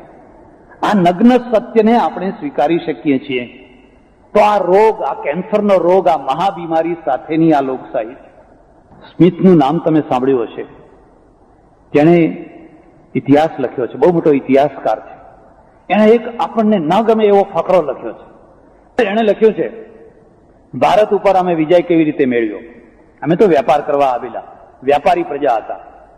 અમારી પાસે પૈસો નહોતો, ભૌગોલિક જ્ઞાન નહોતું, સૈનિકો નહોતા, પણ અમે જોતામાં આખા ભારત ઉપર યુનિયન જેક ફરકાવી દીધો. કેવી રીતે ફરકાવી દીધો ખબર છે? અને પછી એ જવાબ આપે છે, એક જ કારણ છે, ઇન્ડિયન ચારિત્ર્યની શિથિલતા. આ જ અમારા વિજયનું કારણ છે. અહીંના રાજાના ભયને ખરીદી શકાય છે, સેનાપતિને ખરીદી શકાય છે, દરવાનને ખરીદી શકાય છે, તોપચીને ખરીદી શકાય છે. ભારતનો માણસ બહુ સરળતાથી ખરીદી શકાય છે, અને એ અમારા વિજયનું કારણ. છાતીમાં વજ્ર જેવી લાગે આવી આ વાત છે, અને આટલા વર્ષો પછી પણ એ સાચી છે કે ખોટી છે? આટલા વર્ષો પછી પણ એ તદ્દન ખોટી છે એવું સાબિત આપણે કરી શકતા નથી. માણસો અહીં ખરીદાય છે. કયા માણસો? ક્રીમ માણસો. ક્રીમ માણસો. અને જ્યાં ક્રીમ માણસો ખરીદાતા હોય, અને તે એક વાર નહીં, પહેલા ગુલામો ખરીદવાની પ્રથા હતી. એક વાર ગુલામ ખરીદ્યો એટલે ખરીદ્યો બજારમાંથી, પણ આ તો 2-3 વાર ખરીદે છે. પાછી 2-3 વાર અહીંથી અહીં જાય છે અને વળી પાછા આવીને કહે છે કે આ તો મને જબરજસ્તી લઈ ગયેલા, મને ભોળવીને લઈ ગયેલા. કોઈ 15 વર્ષની બાળકી હોય ને એને કોઈ ઉપાડી ગયું હોય ને, અને પછી પોલીસ આગળ જેવું સ્ટેટમેન્ટ કરે ને એવી રીતે હું હવે મારા ઘરમાં પાછો આવી ગયો છું. આ આપણું સ્વરૂપ છે. અને જ્યારે આ સ્વરૂપ છે ત્યારે તમે તમારી લોકશાહીનું કયું રૂપ લઈને રહ્યો, શું રૂપ છે તમારું? એક બીજી વાત તો આ બે લોકશાહીમાં બીજો વર્ગ છે ચૂંટાયેલો વર્ગ છે. અને ચૂંટાયેલો વર્ગ છે એને બે રીતે જોવાનો છે. એક તો એ બૌદ્ધિક છે, લોકસભામાં ચર્ચાનારા વિષયોને એ ઊંડાણથી સમજી શકે છે. અને નૈતિક છે. તમે હમણાં ગઈ લોકસભાનું જોયું હશે, બધાએ એક મતે એક ઠરાવ પાસ કરી દીધો કે જેણે લોકસભામાં સોગંદવિધિ કરી હોય એને પણ પેન્શન આપવાનું. કયા માણસો હતા? જેણે માત્ર સોગંદવિધિ કરી હોય એ પણ જિંદગીભર પેન્શનનો હકદાર થઈ જાય. આ આપણા ભયસ્થાનો છે. લોકશાહીમાં ભયસ્થાનનું તૃતીય રૂપ છે. જે રીતે આપણી લોકશાહી પદ્ધતિ છે. લોકશાહી પદ્ધતિ શું છે? બહુદળ લોકશાહી, બહુદળ લોકશાહી. હું બહુદળનો વિરોધી નથી, પણ બહુદળનો અર્થ શંભુ મેળો નહીં, બહુદળનો અર્થ ટોળા નહીં. તમારે ત્યાં 300 પાર્ટીઓ છે, આખા દેશની અંદર 300 ઉપરની પાર્ટીઓ છે. અળસિયાની માફક ફૂટી નીકળે છે. જેમ ધાર્મિક સંપ્રદાયો ફૂટી નીકળે છે એવી રીતે આવી પાર્ટીઓ ફૂટી નીકળે છે. રાજીવ ગાંધીને એક બાબતનો ધન્યવાદ આપવો જોઈએ કે એમણે પક્ષ પલટાનું વિધેયક બહુ જલ્દીથી પાસ કર્યું અને એના લાભ પણ મળ્યા. એમને મળ્યા, એ તો બહુ સારું કર્યું. પણ જેવો પક્ષ પલટો પાર્લામેન્ટમાં કે વિધાનસભાઓમાં થઈ શકે છે એવો પક્ષ પલટો બાહ્ય જગતમાં થાય છે. એનું શું? આ પક્ષમાંથી પેલા પક્ષમાં, પેલા પક્ષમાંથી પેલા પક્ષમાં, પેલા પક્ષમાંથી પેલા પક્ષમાં, અને એનું પરિણામ આવે છે તમારે ત્યાં પાર્ટીઓ વધતી જ જાય છે, નિશાનો વધતા જ જાય છે, બુલેટ પેપર એટલું લાંબુ થાય છે. અપક્ષોની તો વણઝાર જ હોય, પણ એ સિવાય પણ બુલેટ પેપર એટલું લાંબુ હોય છે કે અભણ માણસને ખબર નથી પડતી કે આમાં વોટ ક્યાં નાખો, કઈ જગ્યાએ સિક્કો લગાવો. જોકે એની અડધી ચિંતા તો લોકોએ દૂર કરી દીધી છે કે આવે એના પહેલા સિક્કો લગાવી દેતા હોય છે, એટલે એને ખોળવાનો ચાન્સ રહેવા જ નથી દેતા. આ લાંબા બુલેટ પેપરો તમારે ક્યાં સુધી કરવા છે? પંજાબમાં તમને ખબર હોય તો એક માણસ 51 સીટો ઉપર ઉભો છે. એક માણસ 51 સીટ ઉપર, એક માણસ 51 સીટ ઉપર. અને એ માણસને જો મારી નાખવામાં આવે તો 51 સીટોની ચૂંટણી બંધ, રદ. અને 51 સીટોની ચૂંટણીનો ખર્ચો કેટલો? હા, આપણું એક દુર્બળ પક્ષ છે. ત્યારે જો તમારે જેવી રીતે આ બહારના પક્ષોને અટકાવવા હોય તો તમારે એક એવું વિધેયક લાવવું જોઈએ કે જે વ્યક્તિ જે પક્ષમાં દાખલ થયો એ વ્યક્તિએ જીવનભર એ પક્ષમાં રહેવું જોઈએ. આ પક્ષ એટલે સિદ્ધાંત. તમે કમ્યુનિસ્ટ છો, આખી જિંદગી કમ્યુનિસ્ટ રહો. તમને કમ્યુનિસ્ટ વિચારધારા નથી ગમતી, નિવૃત્ત થઈ જાઓ. તમે કોંગ્રેસી છો, આખી જિંદગી કોંગ્રેસી રહો. આ વિચારધારાને વરેલા છો. તમે ફલાણા છો, ફલાણા છો, ફલાણા છો, આખી જિંદગી સુધી એમાં રહો. જો એ પક્ષ સાથે તમે સંમત ન થતા હોવ, એની વિચારસરણી સાથે, તમે નિવૃત્ત થઈ જાઓ. પણ તમે નવા પક્ષ ઉભા કરો, ફરી નવો પક્ષ ઉભો કરો, ફરી નવો પક્ષ ઉભો કરો, આ દેશનું પરિણામ શું આવીને ઉભું રહેશે? આવી રીતે તો ઘણા પક્ષો ઉભા થઈ જશે. અનલિમિટ પક્ષો તમે ઉભા કરી શકો છો. ઓછામાં ઓછું આવું ના થઈ શકે તો એટલું તો થઈ જ શકે કે જ્યારે ચૂંટણી થવાની હોય એના 1 વર્ષ પહેલા ઉભા થયેલા પક્ષોને ચૂંટણીમાં સ્થાન ના મળવું જોઈએ. 1 વર્ષ પહેલા. આ તો કાલ ચૂંટણી થવાની છે ને આજ પક્ષ ઉભો કરી દે છે. કારણ કે આ સિદ્ધાંતના પક્ષો નથી, આ તો વ્યક્તિવાદી પક્ષો છે. એક વ્યક્તિને જોયું કે અહીંયા મંત્રીમંડળમાં ભાગ મળી શકે એમ છે તો આમાં, હવે જોયું કે આમાં નથી મળી શકે એવું તો આપણે કરો જુદું, આપણે કરો અલગ, તો તમારી લોકશાહી ચોંટાઈ જશે. એનું પરિણામ આપણે જોઈ શકીએ છીએ. પાર્લામેન્ટમાં આજે કોઈની બહુમતી નથી, કોઈ પક્ષની બહુમતી નથી. અને આના પછી બીજી ચૂંટણી થશે અને બહુમતી મળશે એવી કોઈ ખાતરી છે ખરી? ત્રીજી ચૂંટણીમાં બહુમતી મળશે એવી કોઈ ખાતરી છે ખરી? મારી એક બીજી પણ સમજણ છે, મારા પુસ્તકોમાં મેં થોડું લખેલું છે કે ભારતમાં આ પ્રકારની ચૂંટણી પ્રથા જનતાને અનુરૂપ નથી. જનતાને અનુરૂપ નથી. જો ભારતમાં આપણે બીજા પ્રયોગો કરવા જોઈએ લોકશાહીના, આ બ્રિટિશ પદ્ધતિની જગ્યાએ બીજા પ્રયોગો પણ કરવા જોઈએ. એ જરૂરી નથી કે આપણો પ્રત્યેક પ્રયોગ સફળ જ થાય, પણ આપણે બીજી દિશા તરફ પણ જોવું જોઈએ. અને બીજી દિશા શું છે કે તમે પક્ષને જ ચૂંટણીમાં ઉભા રહેવાની જગ્યા આપો, વ્યક્તિને નહીં. વ્યક્તિને નહીં. ચૂંટણીના પોસ્ટરો તમે જુઓ, બસ એક જગ્યાએ રાજીવનું પોસ્ટર છે, એક જગ્યાએ બીજાનું પોસ્ટર છે, એક જગ્યાએ માને એક વ્યક્તિ આખા પક્ષ ઉપર છવાઈ ગઈ છે. પક્ષ પછી વ્યક્તિ ઉપર છે, એ નહીં. પક્ષ ઉપર, વ્યક્તિ નહીં. એવી રીતની તમે વ્યવસ્થા કરો કે તમે પક્ષને વોટ આપો. માણસ કયો મૂકવો એ પક્ષ નક્કી કરે, અને પક્ષ પહેલેથી નક્કી કરી લે 1, 2, 3, 4, 5, 6 આવી પદ્ધતિ ઘણી જગ્યાએ છે. એને પહેલેથી સીલબંધ કવર મૂક્યું હોય, એમાં સિનિયોરિટી પ્રમાણે મૂક્યું હોય, પહેલા આ 2, 3, 4, 5, 6, અને એને જેટલા વોટ મળ્યા હોય એ વોટના અનુપાતમાં એને એટલી સીટો મળી જાય. આમાં એક ફાયદો એ થશે કે વ્યક્તિગત આક્ષેપો અને વ્યક્તિગત જે બદનામીઓ અને વ્યક્તિગત જે સંઘર્ષો, વ્યક્તિગત જે તોફાનો, એમાંથી ઉભા થનારા કોમવાદો, એ બધું આપોઆપ બંધ થઈ જશે. અહીં કોણ ઉભા છે? પટેલ છે. અહીં કોણ ક્ષત્રિય છે? અહીં કોણ મુસ્લિમ ઉભો છે? આપણે તો એ આધારે વોટ આપીએ છીએ. તમે પક્ષી રીતે ઉભો કરી દો, કોઈ વ્યક્તિ ઉભો જ નથી. તમારે પક્ષને, પક્ષના સિદ્ધાંતોને વોટ આપવાનો છે. અને પક્ષ છે એ પહેલેથી જ ચૂંટણી કમિશનના ત્યાં પોતાનું કવર મોકલી આપે કે અમારે આ રીતે આવશે. એને 10 માણસો ચૂંટાઈ શકાય એટલા વોટ મળ્યા છે, પહેલેથી 10 માણસોને મોકલી દો. એ 10 માંથી કોઈ મરી જાય કે 10 માંથી કોઈ રાજીનામું આપે તો 11મો નંબર આપોઆપ આવી જાય.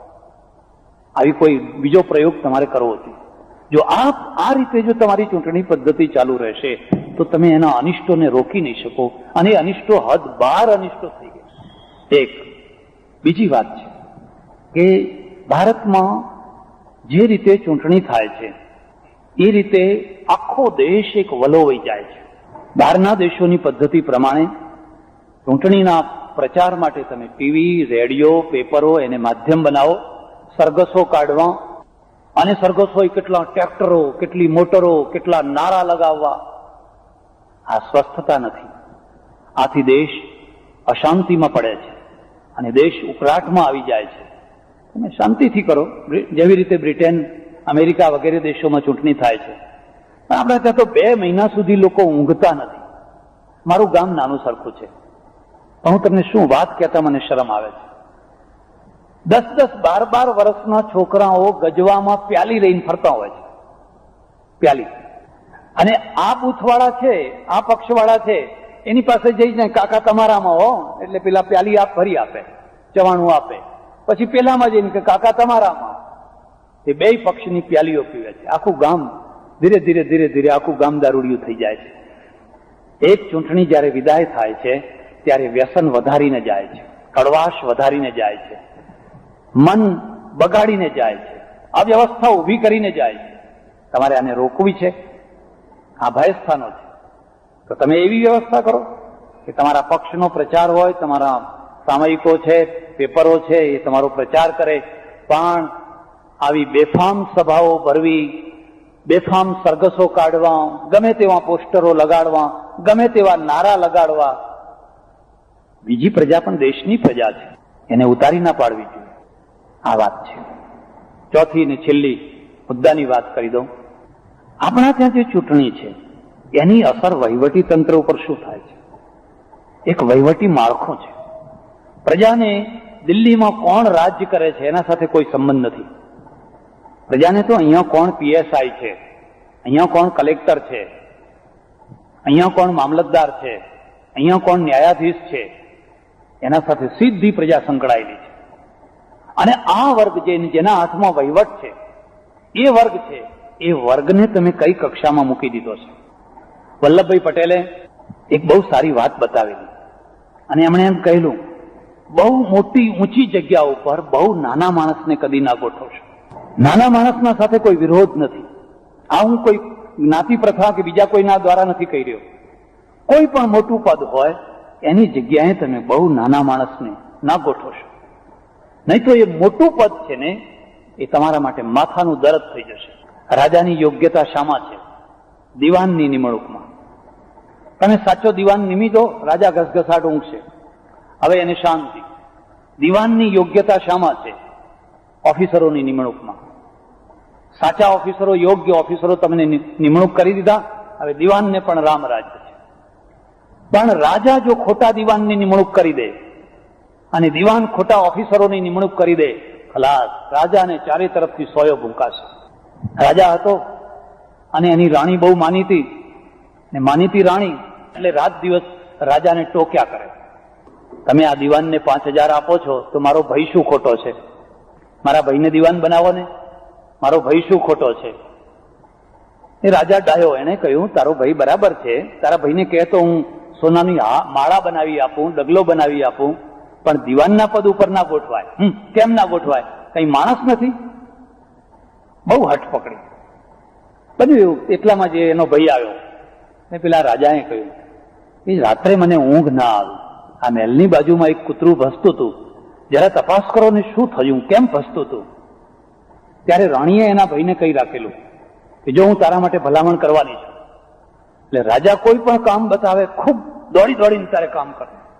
એટલે દોડતો ગયો ને જઈને આવીને કહે છે એ તો મહારાજ એવું બન્યું કે કૂતરી વિયાણી છે. હા, એમ કૂતરી વિયાણી છે? હા, જરા તપાસ કરો ને એને કેટલા બચ્ચા છે. ફરી દોડતો ગયો કે 7 બચ્ચા છે. એમ? જરા તપાસ કરો ને એમાં કેટલા કયા કયા રંગના છે, તપાસ કરો ને. ફરી દોડતો ગયો અને કહ્યું કે આટલા લાલ રંગના છે, આટલા કાબરા છે, કાળા છે. એમ બરાબર, પણ જરા તપાસ કરો ને એમાં કૂતરીઓ કેટલી છે ને કૂતરા કેટલા છે. ફરી દોડતો. રાણીને આનંદ છે મારો ભાઈ કેટલો દોડતો દોડતો કામ કરી રહ્યો છે. પતી ગઈ વાત. થોડી વાર થઈ, મંત્રી આવ્યા, દિવાન આવ્યા. એ જ વાત દિવાનને કહી, દિવાન જરા તપાસ કરો ને રાત્રે મને ઊંઘ ના આવી, શું કારણ છે? દિવાન ગયો, આવીને કહ્યું મહારાજ એક કૂતરી વિયાણી છે. કેટલા બચ્ચા છે? 7 છે. કેટલા કાળા ધોળા છે? આટલા કાળા ધોળા છે. કેટલા કૂતરા કૂતરીઓ છે? આટલા કૂતરી કૂતરીયાઓ છે. બધી વાત પૂરેપૂરી બતાવી દીધી. રાજાએ રાણીના સામે જોયું અને કહ્યું જો આને 5,000 આના મળે છે, આ દોડવાના નથી મળતા, અને હું 5,000 આના આપું છું. પણ રાણી એટલે રાણી, એને કહ્યું કે પહેલેથી તમારે કેવું હતું ને, હવે જો ભૂલ થાય તો કહેજો, મારો ભાઈને હવે ભૂલ કરે તો કહેજો. અને ઘેર આવીને એના ભાઈને લડી, જો ગાંડા આવી રીતે એક વારમાં જઈએ તો બધું કામ પૂરું કરીને આવીએ, વારંવાર દોડવાનું ના હોય, એક વારમાં 4 કામ પૂરા કરી નાખવાનું. ગાંઠ વાળી. થોડા દિવસ પછી રાજા માંદા પડ્યા અને રાણીએ કહ્યું જાઓ ને વૈદ્યરાજને બોલાવી આવો ને. એટલે આ વૈદ્યરાજના ત્યાં ગયો, જાઓ ને ભાઈ દવા લઈને રાજા માંદા પડ્યા છે. પછી એને યાદ આવ્યું કે પહેલા આપણા ત્યાં પેલા માંદા પડેલા વૈદ્યરાજ આવેલા અને પછી મરી ગયેલા, એટલે દિવાનને, નગરશેઠને, ફલાણાને બધાને કહેવા જવું પડેલું. એટલે આ ભેગા ભેગું એ કહેતો આવો. એટલે ગામમાં જેટલા પ્રતિષ્ઠિત માણસો હતા એ બધાને કહી દીધું કે રાજા મરી ગયા છે, રાજા દેવ થઈ ગયા. પછી યાદ આવ્યું સ્મશાનમાં લાકડા મોકલવાની વ્યવસ્થા કરતો આવો. એમ કે પાછી એ દોડા દોડી કોણ કરે? સ્મશાનમાં લાકડા મોકલવાની વ્યવસ્થા કરી, બધી વ્યવસ્થા કરી અને ફૂલાતો આવ્યો. એટલે અહીં આવ્યા પહેલા જોવે છે તો લોકો મહેલની બાજુમાં રડ કરી રહ્યા છે. રાણીએ કહ્યું આ બધા રડે છે કેમ? કે રાજા મરી ગયા, રાજા મરી ગયા. અરે રાજા તો જીવે છે. ત્યાં તો રાણીનો ભય આવ્યો, આ બધું શું કર્યું? કે કેમ તે નતું કહ્યું કે એક કામમાં 4 કામ કરવા? તો 4 કરીને આવ્યો છે. એડમિનિસ્ટ્રેશન છે ક્યારે તૂટી પડતું હોય છે, કેમ તૂટી પડતું હોય છે? પ્રભાશંકર પટ્ટણીનું જીવન ચરિત્ર વાંચજો. આખું ભાવનગર સ્ટેટ તૂટી પડેલું અને ભયંકર સ્થિતિમાં આવી ગયેલું, ત્યારે આ નાગર બચ્ચાએ એને એવી રીતે સંભાળી લીધેલું. બસ તમે દરબારે પ્રભાશંકર પટ્ટણીને રાખ્યા એટલે બાકીની બધી જવાબદારી એની. તમે યોગ્ય માણસને રાખો. સયાજીરાવ ગાયકવાડ કેમ મહાન બન્યા? અકબર કેમ મહાન બન્યો? અકબરે ખુશામતખોર ભેગા ના કર્યા, નવરત્નો ભેગા કર્યા. જો રાણીના ભાઈઓ ભેગા કર્યા હોત ને તો અકબર ના થઈ શક્યો હોત. પણ એને ટોડરમલને સ્વીકાર કર્યો અને બીજા જ્યાંથી જેને જરૂર હતી એ બધાને સ્વીકાર કર્યા. એમ રાજતંત્ર છે એનો પ્રત્યક્ષ વહીવટી હાથ જેના સાથે પ્રજાને સીધો સંબંધ છે એ લોકશાહીમાં સૌથી મહત્વનો ભાગ ભજવે છે અને ક્યારે તૂટી પડતો હોય છે. પહેલામાં પહેલી શરત તો એ છે કે તમે યોગ્ય વ્યક્તિને યોગ્ય જગ્યાએ નિમણૂક કરી શકો છો. જો કરી શકતા હોત તો તમારા નાર્લિકરને પરદેશ ન જવું પડ્યું હોત. ભારતમાંથી દરરોજ એક જમ્બો જેટ ઉડે છે અમેરિકા જવા માટે અને એમાં એકાદ નાર્લિકર અહીંથી સલામ કરીને વિદાય થાય છે. તમારા કેટલા ડોક્ટરો, કેટલા એન્જિનિયરો, કેટલા ટેકનિશિયનો, કેટલા વૈજ્ઞાનિકો કંટાળીને, થાકીને, હારીને વિદાય થાય છે. ત્યાં રહેલા અને ફરી પાછો દેશનો ઉમળકો જાગેલો એવા કેટલાય માણસો પાછા આવે છે. વર્ષ 2 વર્ષ અહીં રહે છે અને વળી પાછા કહે છે ના હો, અહીં રહેવા જેવું નથી, અને વળી પાછા નિરાશ થઈને પાછા જાય છે. જે અમેરિકા દુનિયાના પ્રતિભાધનને સ્વીકારે છે, સાચવે છે, એ જ તમારો દેશ તમારા પ્રતિભાધનને, તમારા દેશની યોગ્યતાને સાચવી શકે છે. નથી સાચવી શકતો તો પરિણામ ચોખ્ખું છે. જ્યાં 10 હોર્સ પાવરની મોટરની જરૂર છે ત્યાં તમે 2 હોર્સ પાવરની મોટર મૂકી છે. હવે આ 2 હોર્સ પાવરની મોટર કાં તો પોતે બળી જશે કાં તો બીજાને બાળી મૂકશે. અમારી પાસે 10 હોર્સ પાવરની મોટર નથી. અંગ્રેજો હતા. અંગ્રેજો પણ એક સમયે આ દેશમાં ડીએસપી હતા, જજ હતા, પ્રિન્સિપાલ હતા, વાઇસ ચાન્સલર હતા. કેમ ત્યાં એ સમયનું વાતાવરણ કેમ જુદું હતું? એના બંગલા ઉપર કોઈ પગ કેમ નતું મૂકી શકતું? એ હાઈકોર્ટનો જજ હોય, કોઈની તાકાત નહીં કે એના બંગલા ઉપર જઈને કંઈ લાંચ રૂશ્વત આપી આવે. કેમ આટલું બધું પરિવર્તન કેમ થઈ ગયું? આ બધું આટલું બધું ખાડે કેમ ગયું? કારણ કે આપણે આખા તંત્રને એવી રીતે સળી નાખ્યું, એવી રીતે સળવી નાખ્યું કે જ્યાં સુધી બને ત્યાં સુધી મારા માણસો મૂકો, અને મારા માણસો એટલે રાણીના ભાઈઓ, જ્યાં સુધી બને ત્યાં સુધી. અને પછી એ જે ભૂલો કરે એને છાવરો, એને દબાવો, અને જે કોઈ યોગ્ય હોય અને આડે આવતો હોય એને ફેંકી દો, એને કાઢી મૂકો. હવે તમારી લોકશાહી શું કરશે? સાચા અને સારા ઓફિસરો આજે આંસુ પાડે છે. એમની બદલીઓ ઉપર બદલીઓ થાય છે. એમને કામ કરવા દેવામાં નથી આવતા, કારણ કે એમના કામમાં અડચણરૂપ થાય છે. એમના કામ એટલે અડ્ડાવાળાના કામ, એમના કામ એટલે દાણચોરીના કામ, એમના કામ એટલે કોઈના ત્યાં દરોડા પાડવાના કામ. આ બધા જે ઉથલ પાથલ કરનારા કામ છે એમાં આ ઓફિસરો અડચણરૂપ થાય, અને અડચણરૂપ થાય છે એટલે એમને સજા ભોગવવી પડે છે. અને જે અનુકૂળ થાય છે એમને લીલા લહેર છે. બસ આગળ જ વધો, આગળ વધો, તુમ આગળ વધો, હમ તમારે સાથ આગળ હે, અમે તમારા સાથે તમારી આગળ નીકળી જવા માંગીએ છીએ. ભારતની લોકશાહીના 4 મોટા ભયસ્થાનો છે. જો આ 4 ભયસ્થાનો આપણે સુધારવા હોય તો પ્રવચનોથી નહીં, હા, પ્રવચનોથી જાગૃતિ આવે, લેખોથી જાગૃતિ આવે. જાગૃત થયેલી પ્રજા છે એ બિચારી ના બની જાય. બૌદ્ધિક પ્રજા, શાણી પ્રજા, ડાહી પ્રજા લાચાર ના બની જાય, જેમ ઈરાનમાં બની ગઈ. ઈરાનમાં એ જ થયું. બૌદ્ધિકોને વીણી વીણીને સાફ કરી નાખવામાં આવે. આ દેશમાં બૌદ્ધિકોની જરૂર નથી. એવી લાચાર ના બની જાય. અબૌદ્ધિક પ્રજા છે. એ અબૌદ્ધિક પ્રજાના જોરે જો લોકશાહી કરવાની હોય તો એના પરિણામ પણ એવા જ આવશે. ત્યારે આનો ઉપાય શું છે? મારી સમજણ પ્રમાણે આપણે નવો પ્રયોગ કરવો જોઈએ. આ જે બ્રિટેન પદ્ધતિની જે લોકશાહી છે એની જગ્યાએ આપણે લોકશાહીને ચાલુ રાખવા માટે એના જુદા જુદા દિશાઓના નવા પ્રયોગો કરવા જોઈએ. અને નવા પ્રયોગો શું કરવા જોઈએ એ તો દેશના વિશેષજ્ઞોને કહેવું જોઈએ કે આ પચી નહીં, આપણને આને પચાવી ન શક્યા, હવે ક્યાં સુધી આ મરદાને વળગ્યા રહીશું? ત્યારે એવો એક નવો પ્રયોગ કરો જેમાં પ્રજા આ વર્તમાન દૂષણોમાંથી છૂટી શકે અને દેશનું ક્રીમ ચૂંટાઈને લોકસભા સુધી પહોંચી શકે. અને એ ક્રીમ નૈતિકતાથી પૂરું હોય, એ ક્રીમ બૌદ્ધિકતાથી પૂરું હોય, અને એ ક્રીમ છે એ દેશને સાચા રસ્તે લઈ જાય અને આદર્શ વહીવટ તંત્ર ઉભું કરી શકે એ પ્રકારનું કરી શકાય. આજે ભાઈ શ્રી ઘનશ્યામભાઈ પરીખ, જેમની પુણ્ય સ્મૃતિમાં આ પ્રવચનનું આયોજન કરવામાં આવ્યું ઘનશ્યામભાઈ મેમોરિયલ ટ્રસ્ટ દ્વારા, અને મને આ વિષય આપવામાં આવ્યો. કોઈ સંન્યાસી પાસે તમે આવી અપેક્ષા ના રાખો.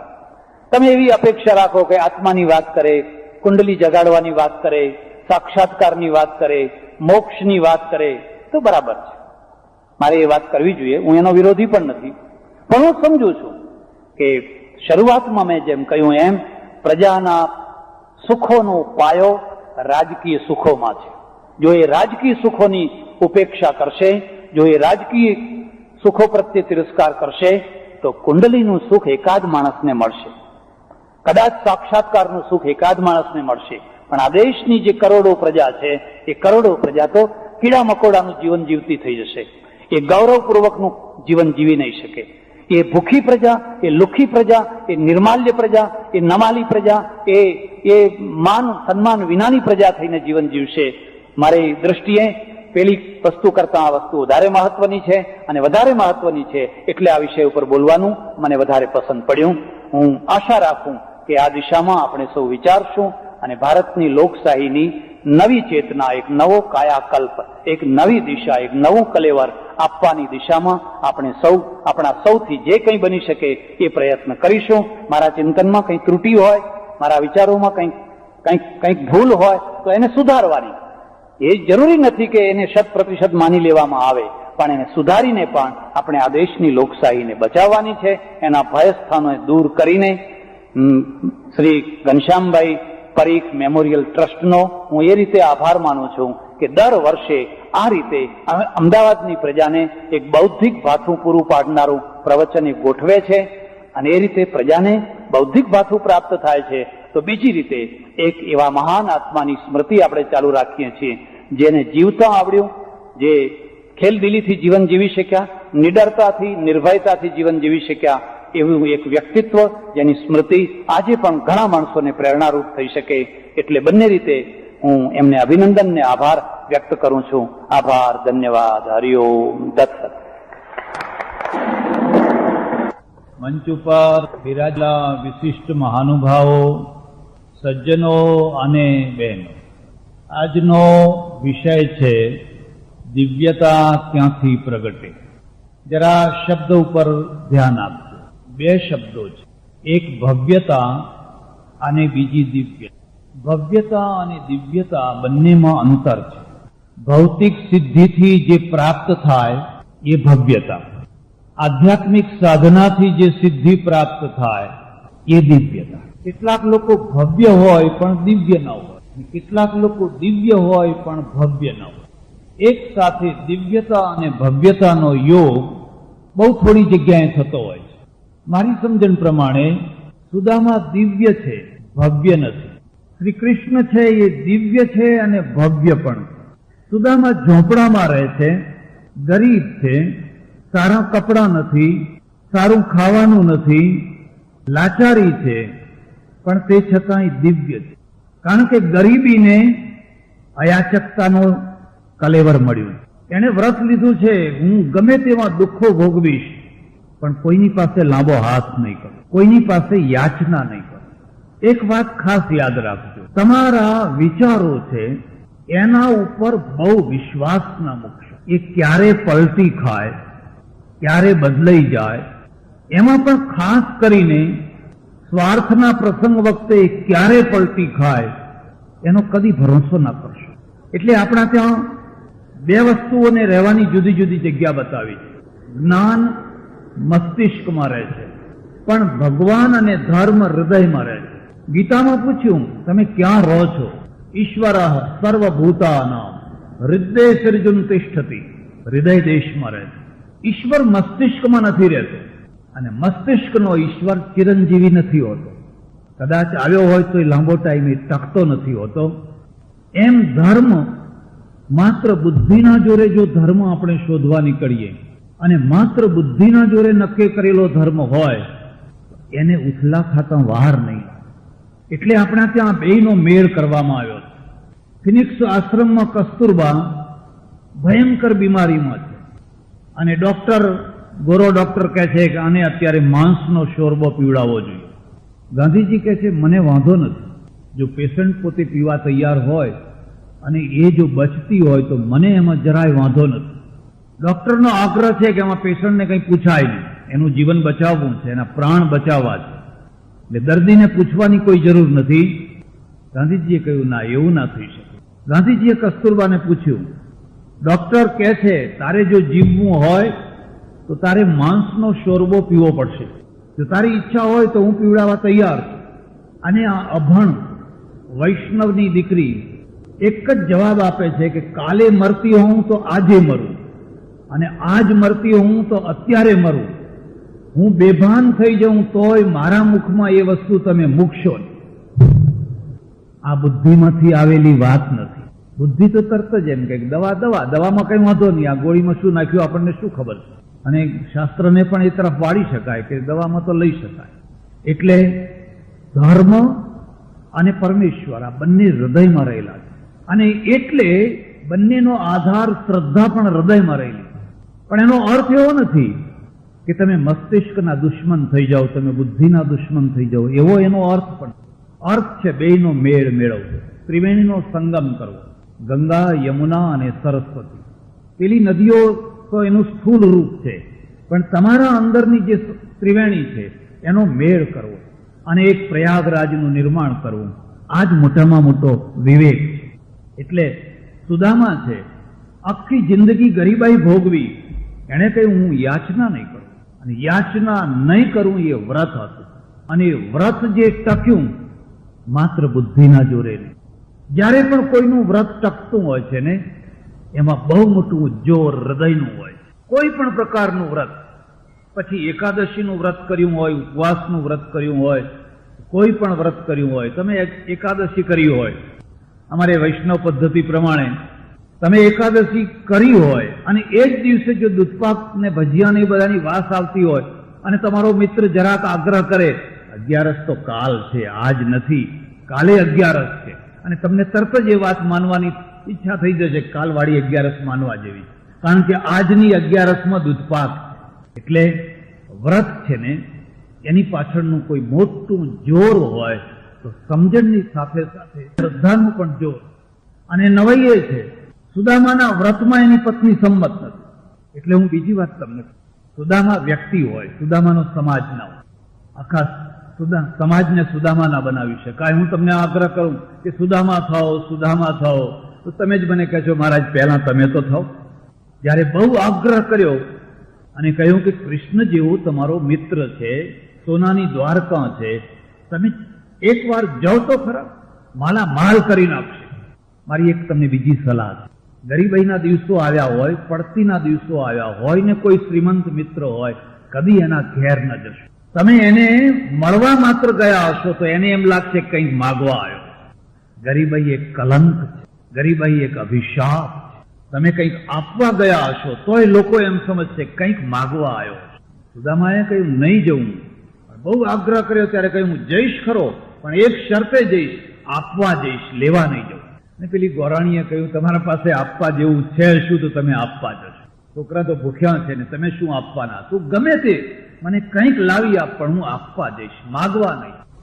તમે બધી કથા જાણો છો, મારે તમને બધી વાત કહેવી નથી. આપવા ગયા અને આપ્યું, અને કૃષ્ણે સ્વીકાર કર્યું. આ સુદામાની દિવ્યતા છે, ભવ્યતા નથી. પણ કૃષ્ણની પાસે દિવ્યતા અને ભવ્યતા બંને છે. ભવ્યતા એ છે કે સોનાની દ્વારકા છે, હિંડોળા ખાટ છે, ઐશ્વર્ય છે. અને દિવ્યતા એ છે કે ગુરુકુલના જૂના હાડપિંજર જેવા વિદ્યાર્થી મિત્રને પણ હજુ એ ભૂલતા નથી. એ પોતે એને સિંહાસન ઉપર બેસાડીને પોતે નીચે બેસે છે. આ એની દિવ્યતા. નહીં તો સંબંધ છે ને, સંબંધને પણ ઐશ્વર્યનો એક પ્રકારનો ઓપ હોય છે. ઐશ્વર્ય ઘટ્યું નહીં, સંબંધ ઘટ્યા નહીં. ઐશ્વર્ય વધ્યું નહીં, સંબંધ વધ્યા નહીં. કૃષ્ણની આ દિવ્યતા. એટલે આ બે વસ્તુઓ યાદ રાખજો, એક દિવ્યતા, એક ભવ્યતા. હું સ્વયં એ પક્ષનો છું કે સમાજને ભવ્ય અને દિવ્ય બંને બનાવવો જોઈએ. હું માત્ર દિવ્યતાનો પક્ષપાતી નથી, માત્ર ભવ્યતાનો પક્ષપાતી નથી કે બધાને સોનાની દ્વારકા મળી જાય એવો પણ નથી, અને બધા સુદામા થઈ જાય એ પક્ષનો પણ નથી. પણ હું બેયનો મેળ કરવા માંગુ છું. અને બંનેનો મેળ એ રીતે છે, હું આખી ઋષિ પ્રણાલી જોઉં છું. સ્પષ્ટ છે, વિદ્યામ ચ અવિદ્યામ ચ યસ્તદ વેદો ભયમ સહ અવિદ્યા મૃત્યુમ તીર્ત્વા વિદ્યયા મૃતમશ્નુતે. ઉપનિષદ વારંવાર સંભૂતિં ચ વિનાશં ચ યસ્તદ વેદો ભયં સહ. હું તમને એક ખાસ વાત કહું, જીવનનો અર્થ જ સંતુલન. સંતુલન ખોયું નહીં કે જીવન ખોયું. અને સંતુલનનો અર્થ છે માત્રાનું જ્ઞાન. માત્રાનું જ્ઞાન. તમારા ઘરમાં ઘીની બરણી પડી છે ને ઉપાડીને પી જાઓ, ઝાડા થઈ જશે. તમારા ઘરમાં દૂધ પડ્યું છે ને ઉપાડીને પી જાઓ, માદા થઈ જશો. પણ એ જ બરણીને પછે એટલી માત્રામાં ખાઓ, શરીર લાલ ઘૂમ થશે. ઘી ભૂંડું નથી, ઘી ખરાબ નથી. એની માત્રાનું જ્ઞાન એ જ જીવનનું મોટામાં મોટો મંત્ર. એટલે દિવ્યતા અને ભવ્યતા બંનેની માત્રા. મારી દ્રષ્ટિએ ભામાશા દિવ્ય છે અને ભામાશા ભવ્ય છે. ભામાશાની પાસે ઐશ્વર્ય છે. જગડુશા દિવ્ય છે અને જગડુશા ભવ્ય છે. ભામાશાની પાસે અઢળક સંપત્તિ. એવી સંપત્તિ તો ઘણા લોકો પાસે હતી, પણ એને જોયું એક માણસ ઝઝૂમી રહ્યો છે, માત્ર એક જ માણસ. બાકીના બધા માણસોએ ઘી કેળા ખાવાના શરૂ કર્યા છે. સંસ્કૃતિ રસાતળમાં જાય, ધર્મ પાતાળમાં જાય, જેનું જે થવું હોય એ થાય, આપણે ભલા અને આપણું તરભાણું ભલું. ત્યારે એક માણસ વનવનનો થઈને જંગલની રોટલી ખાઈ રહ્યો છે. આ માણસને ડૂબવા ના દેવો. તલવાર અને પૈસો આ બેયનો સરવાળો કરવો. પૈસા વિના તલવાર લાંબો ટાઈમ નહીં કામ કરી શકે, અને તલવાર વિનાનો પૈસો સ્વયંમાં અભિશાપ થઈ જશે. એટલે તલવાર અને પૈસો આ બેયનો સરવાળો કરો. બસ આનું નામ સંતુલન. તમે ખાલી પૈસાના હામી છો, તલવારને છોડી દીધી છે, તો પૈસો તમારો દુશ્મન થશે. ગુજરાતને લૂંટવા લોકો કેમ આવ્યા? વારંવાર ગુજરાતને લૂંટવા કેમ આવ્યા? નેપાળને લૂંટવા કેમ ના ગયા? નેપાળ પાસે પૈસો જ નતો. કચ્છને લૂંટવા કેમ ના ગયા? કચ્છની પાસે રણ હતું. ઐશ્વર્ય કદી પણ ચિંતા વિનાનું હોતું નથી. ઐશ્વર્યની સાથે હંમેશા ચિંતા સંકળાયેલી હોય છે. અને સત્તા કદી ખટપટ વિનાની હોતી નથી. પછી તમે કોઈ પણ ખુરશી નાની મોટી બેઠા હો, એમાં ખટપટો રહેવાની. એ ખટપટોથી રામ નતા બચ્યા, કૃષ્ણ નતા બચ્યા, દશરથ નતા બચ્યા, તો હું ને તમે શું બચવાના? પછી એ સત્તા અમારા આશ્રમની હોય, કોઈ ઉપાશ્રયની હોય, કોઈ મંદિરની હોય, કોઈ સંસ્થાની હોય, કે પછી કોઈ રાજગાદીની હોય. જ્યાં કોઈ પણ પ્રકારની સત્તા છે ત્યાં કોઈને કોઈ પ્રકારની ખટપટો રહેવાની જ. અને સત્તાની યોગ્યતાનો અર્થ છે તમે કેટલી નિપુણતાથી કામ કરો છો. એ તો તમારી બીજા નંબરની યોગ્યતા છે, પણ તમે કેટલી નિપુણતાથી તમારા વિરોધીઓને ખાડી શકો છો, આ જ પહેલા નંબરની યોગ્યતા. એને મુત્સદ્દીગીરી. જો તમારા વિરોધીઓને તમારીમાં ખાડવાની યોગ્યતા ના હોય તો તમે યુધિષ્ઠિર થઈ શકો, અર્જુન ના થઈ શકો, કૃષ્ણ ના થઈ શકો, તમે યુધિષ્ઠિર થઈ શકો. નરોવા કુંજરોવા કરતા રહો, અને જે નાવડું જ્યાં જવું હોય ત્યાં જાય, પણ તમે અર્જુન ના થઈ શકો. એટલે આ મુદ્દાને યાદ રાખજો. જીવનનો અર્થ એક બેલેન્સ. કોઈ પણ ક્ષેત્રનું બેલેન્સ બગડવું ન જોઈએ. બેલેન્સ એટલે બેલેન્સ બધા ક્ષેત્રો. એટલે પેલાએ કહ્યું, જો એક માણસ સંસ્કૃતિ માટે, ધર્મ માટે પોતાના પ્રાણ આપતો હોય ને વનવનનો થતો હોય, તો મારા પૈસાનો સરવાળો એની સાથે કરવો જોઈએ. રાણા પ્રતાપના પગ મણમણના ભારે થઈ ગયેલા, પગાર ચડી ગયેલો. સૈનિકો વિદ્રોહ કરવા તૈયાર થયેલા, પગાર લાવો, પગાર આપવો ક્યાં? જયારે એના પગ મણમણના થયા હતા અને નિરાશ થયો તો સંધિ કરવાની અણી ઉપર હતો, આના કરતા હવે સંધિ કરી લો. એ વખતે આ વાણીઓ પાછળ જતો હતો અને એને કહ્યું, પ્રતાપ ઉભારો. પાછું વાળીને જોયું, કોણ? હું ભામા શાહ. કેમ? શું કામ છે? તમારી તલવાર ને મારી લક્ષ્મી બેયનો સરવાળો કરો. આપણું એક દુર્ભાગ્ય છે કે તલવાર અને લક્ષ્મીનો સરવાળો થયો, એમાં કલમનો સરવાળો ના મળ્યો. કલમ વિના કદી કોઈ કામ સ્થાયી નથી થતું. મુસ્લિમો પાસે તલવાર હતી એટલે આ મુઠ્ઠીભર મુસ્લિમો આ વિશાળ પ્રજાના ઉપર રાજ્ય કરતા હતા. તમારી પાસે તલવાર નથી એટલે તલવાર જીતી, પણ મુસ્લિમોની પાસે કલમ નથી. 600 વર્ષ જેટલું રાજ્ય કરીને પણ એ સફળ ન રહ્યા. અંગ્રેજોની પાસે તલવાર હતી અને તલવારની આગળ અને પાછળ બે જગ્યાએ કલમ હતી. એકલી તલવાર નથી, કલમ હતી. અને કલમ હતી એટલે અંગ્રેજોના ગયા પછી પણ આપણે અંગ્રેજોને ધિક્કારતા નથી, બલકે આપણે એને ગૌરવપૂર્વક યાદ કરીએ છીએ. અંગ્રેજ કલેક્ટર આવા હતા, અંગ્રેજ મંત્રી આવા હતા, અંગ્રેજ ગવર્નર આવા હતા, આપણે એને યાદ કરીએ. કલમનો સરવાળો ન થઈ શકે. કલમ કોની પાસે હતી? જ્યારે રાણા પ્રતાપ જજુમતો હતો ત્યારે કલમ કોની પાસે હતી? કલમ ધર્મ ગુરુઓ પાસે હતી. કલમના ધણી માત્ર ધાર્મિક ક્ષેત્રમાં જ બેઠા છે, પણ એ સરવાળો ના થઈ શકે. અને જ્યારે જ્યારે પણ આ સરવાળો ન થયો ને એટલે એ કામ અધૂરા રહી. એટલે આ મુદ્દાને યાદ રાખજો. ભવ્યતા અને દિવ્યતા બંનેનો યોગ થવો જોઈએ. મારો ઋષિ કહે છે, વિદ્યામ ચ અવિદ્યામ ચ યસ્તદ વેદો ભયમ ઉભયમ સહ. જીવનને ત્રણ દ્રષ્ટિએ જોઈ શકે. એક, જીવનનો અભિગમ નકારાત્મક છે. બે, જીવનનો અભિગમ નિરાશાવાદી છે. ત્રણ, જીવનનો અભિગમ સકારાત્મક છે. અભિગમ તમારા મસ્તિષ્કની કરોડરજ્જુ, મસ્તિષ્કની મુખ્ય ધારા. તમે જીવનને કઈ રીતે જુઓ છો? નકારાત્મક. નકારાત્મક એટલે શું? પ્રત્યેક બાબતને નકાર નકાર નકાર નકાર નકાર નકારથી જ જોવાનું. આપણા ત્યાં એક આવો અભિગમ આવ્યો અને બહુ એને અસર કરી, બહુ જબરજસ્ત અસર કરી. શું કરશો? જીવીને શું કરશો? 5 વર્ષ વધારે જીવ્યા તોય શું, અને 5 વર્ષ વહેલા મરી ગયા તોય શું? અરે આ શરીર છે ને, આ શરીર નથી, નરકની ખાણ. ઓહો, દુર્ગંધ મારતું શરીર છે.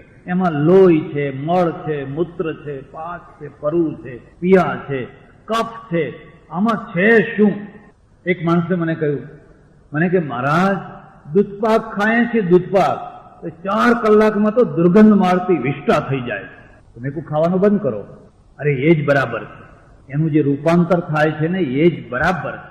તમે એવી ઈચ્છા રાખો છો કે તમે દૂધપાક ખાઓ અને ફ્રીજમાં મૂકેલી તપેલીની માફક એ તમારા પેટમાં 6 મહિના સુધી એમને પડ્યો રહે, એવી ઈચ્છા રાખો તો તમને જીવનમાં રસ આવે?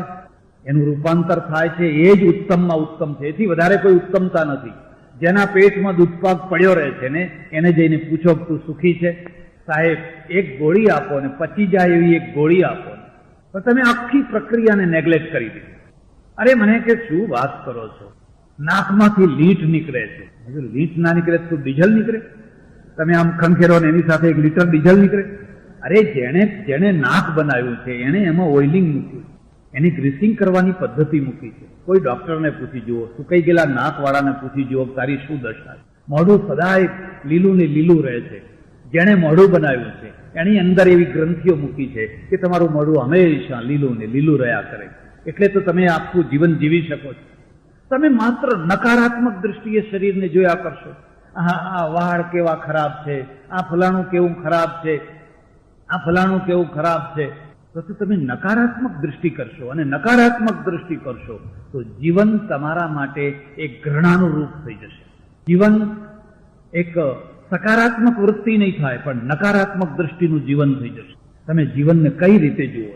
બંગલો બાંધ્યો તોય શું, અને જરિયન જામા પહેર્યા તોય શું? કાલ તો મરી જ જવું છે, અંતે તો મરી જ જવું છે.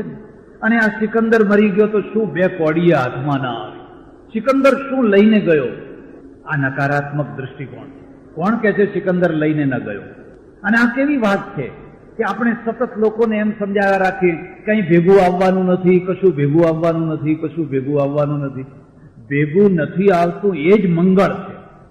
અને જો ભેગું આવવા માંડે કે ભેગું લઈ જવાની છૂટ મળી જાય તો જિંદગી તો જે રીતે ગઈ એ રીતે ગઈ, પણ તમારું મોત બગાડે અને તમારા દીકરાઓ મોત બગાડે. માનો કે ભગવાને તમને છૂટ આપી કે હવે તમારે ઘરમાંથી જે લઈ જવું હોય લઈ જવાની છૂટ છે. હમણાં 15 દિવસ પહેલા જ તમે રંગીન ટીવી લાયા છો અને તમે છેલ્લા ડચકા ભરી રહ્યા છો. એટલે પેલો છોકરો છે ને ઓફિસે જતા પહેલા એની વહુને કહે છે, જો ધ્યાન રાખજો બાપા, હવે બહુ લાંબો ટાઈમ કાઢે એવા નથી, અને જતી વખતે કોઈ સારી ચીજ ના લઈ જાય, જોજે પછી આપણે શું કરશું. હવે છોકરો ઓફિસે ગયો છે, બાપા દેવ થયા અને પેલું રંગીન ટીવી માથા ઉપર મૂકીને ચાલવા માંડ્યા. વહુ આડી ફરી વળે કે ના ફરી? મૂકો. કૃષ્ણ કનૈયા સદગુરુ નમઃ પાર્વતી પતે હર હર મહાદેવ હર. 16મી શતાબ્દીથી જ અંગ્રેજો આવ્યા. સર ટોમસ રો દૂત થઈને આવ્યો શાહજહાંના દરબારમાં, અને એણે ધીરે ધીરે ધીરે ધીરે અંગ્રેજોની પાસેથી શીખ્યો. શાહજહાંની દીકરી દાઝી ગઈ, બહુ વાલી દીકરી. વૈદ્યોએ હકીમોએ બધી ઘણી દવા કરી, પણ એ દીકરી સારી થાય. પણ એક અંગ્રેજ ડોક્ટર, અને અંગ્રેજ ડોક્ટરને કહ્યું કે હવે મારી દીકરીને તમે હું પ્રયત્ન કરું, અને દવા કરી અને એ સારી થઈ ગઈ. સારી થઈ ગઈ. શાહજહાં એટલો ખુશ થયો. એ ડોક્ટરને કહે છે, બોલ માંગ, તારે જે જોઈએ એ હું તને આપું. બોલો, હવે આપણને કહ્યું હોય તો શું માગીએ? મને કહ્યું હોય તો હું કહું દંતાલીન ફાંગણી 2 ગામ જાગીરમાં આપી દો. એટલે અમારે આશ્રમને કઈ ચિંતા રહે? પેટલા જ તો મોટું પડે, જોકે પેટલા જ માગીએ તોય ચાલે. આપણે વાત અધ્યાત્મની કરીએ, વાત ભગવાનની કરીએ, પણ ડોળો સ્વાર્થ સિવાય બીજી કોઈ જગ્યાએ હોય?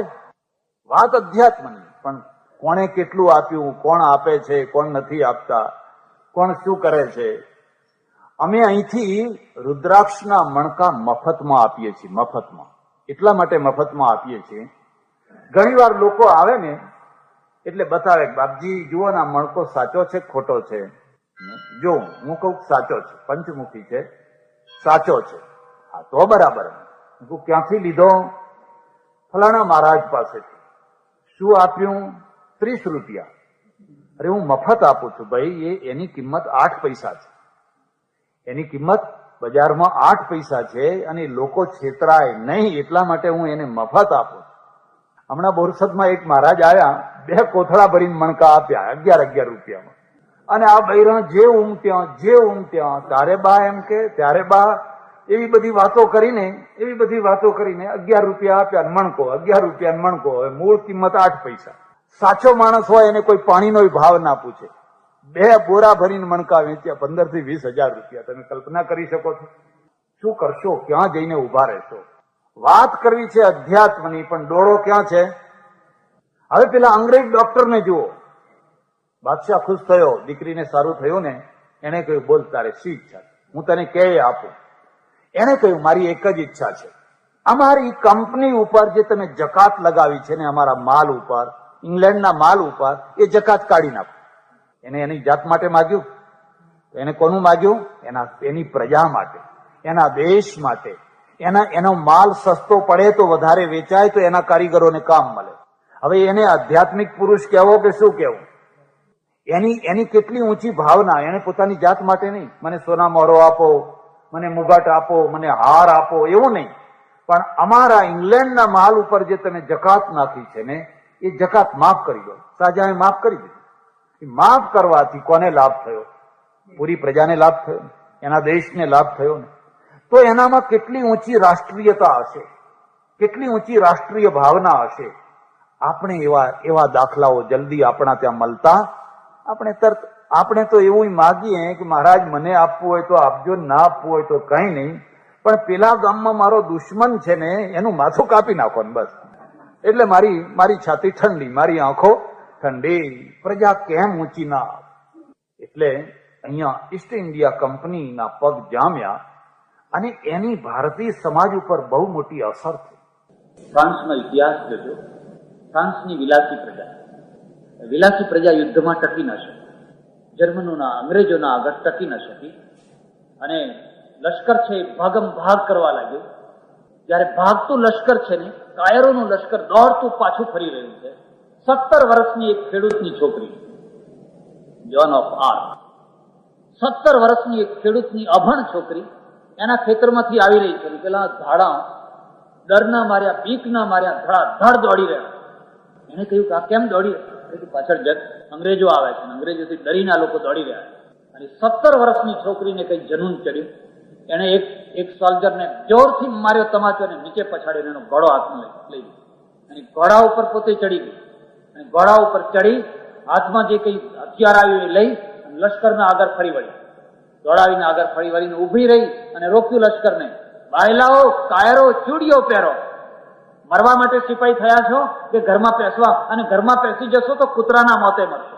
પેલા અંગ્રેજો છે તમારી બોટી કરી નાખશે, અને ઘરમાં પેસીને કૂતરાના મોતે મરવું હોય એના કરતા તો બહેતર છે તમે રણભૂમિ ઉપર મરો, તો તમારા પારિયા થાય, તો તમારી ખાંભીઓ થાય, તો લોકો એના ઉપર સિંદૂર ચડાવે.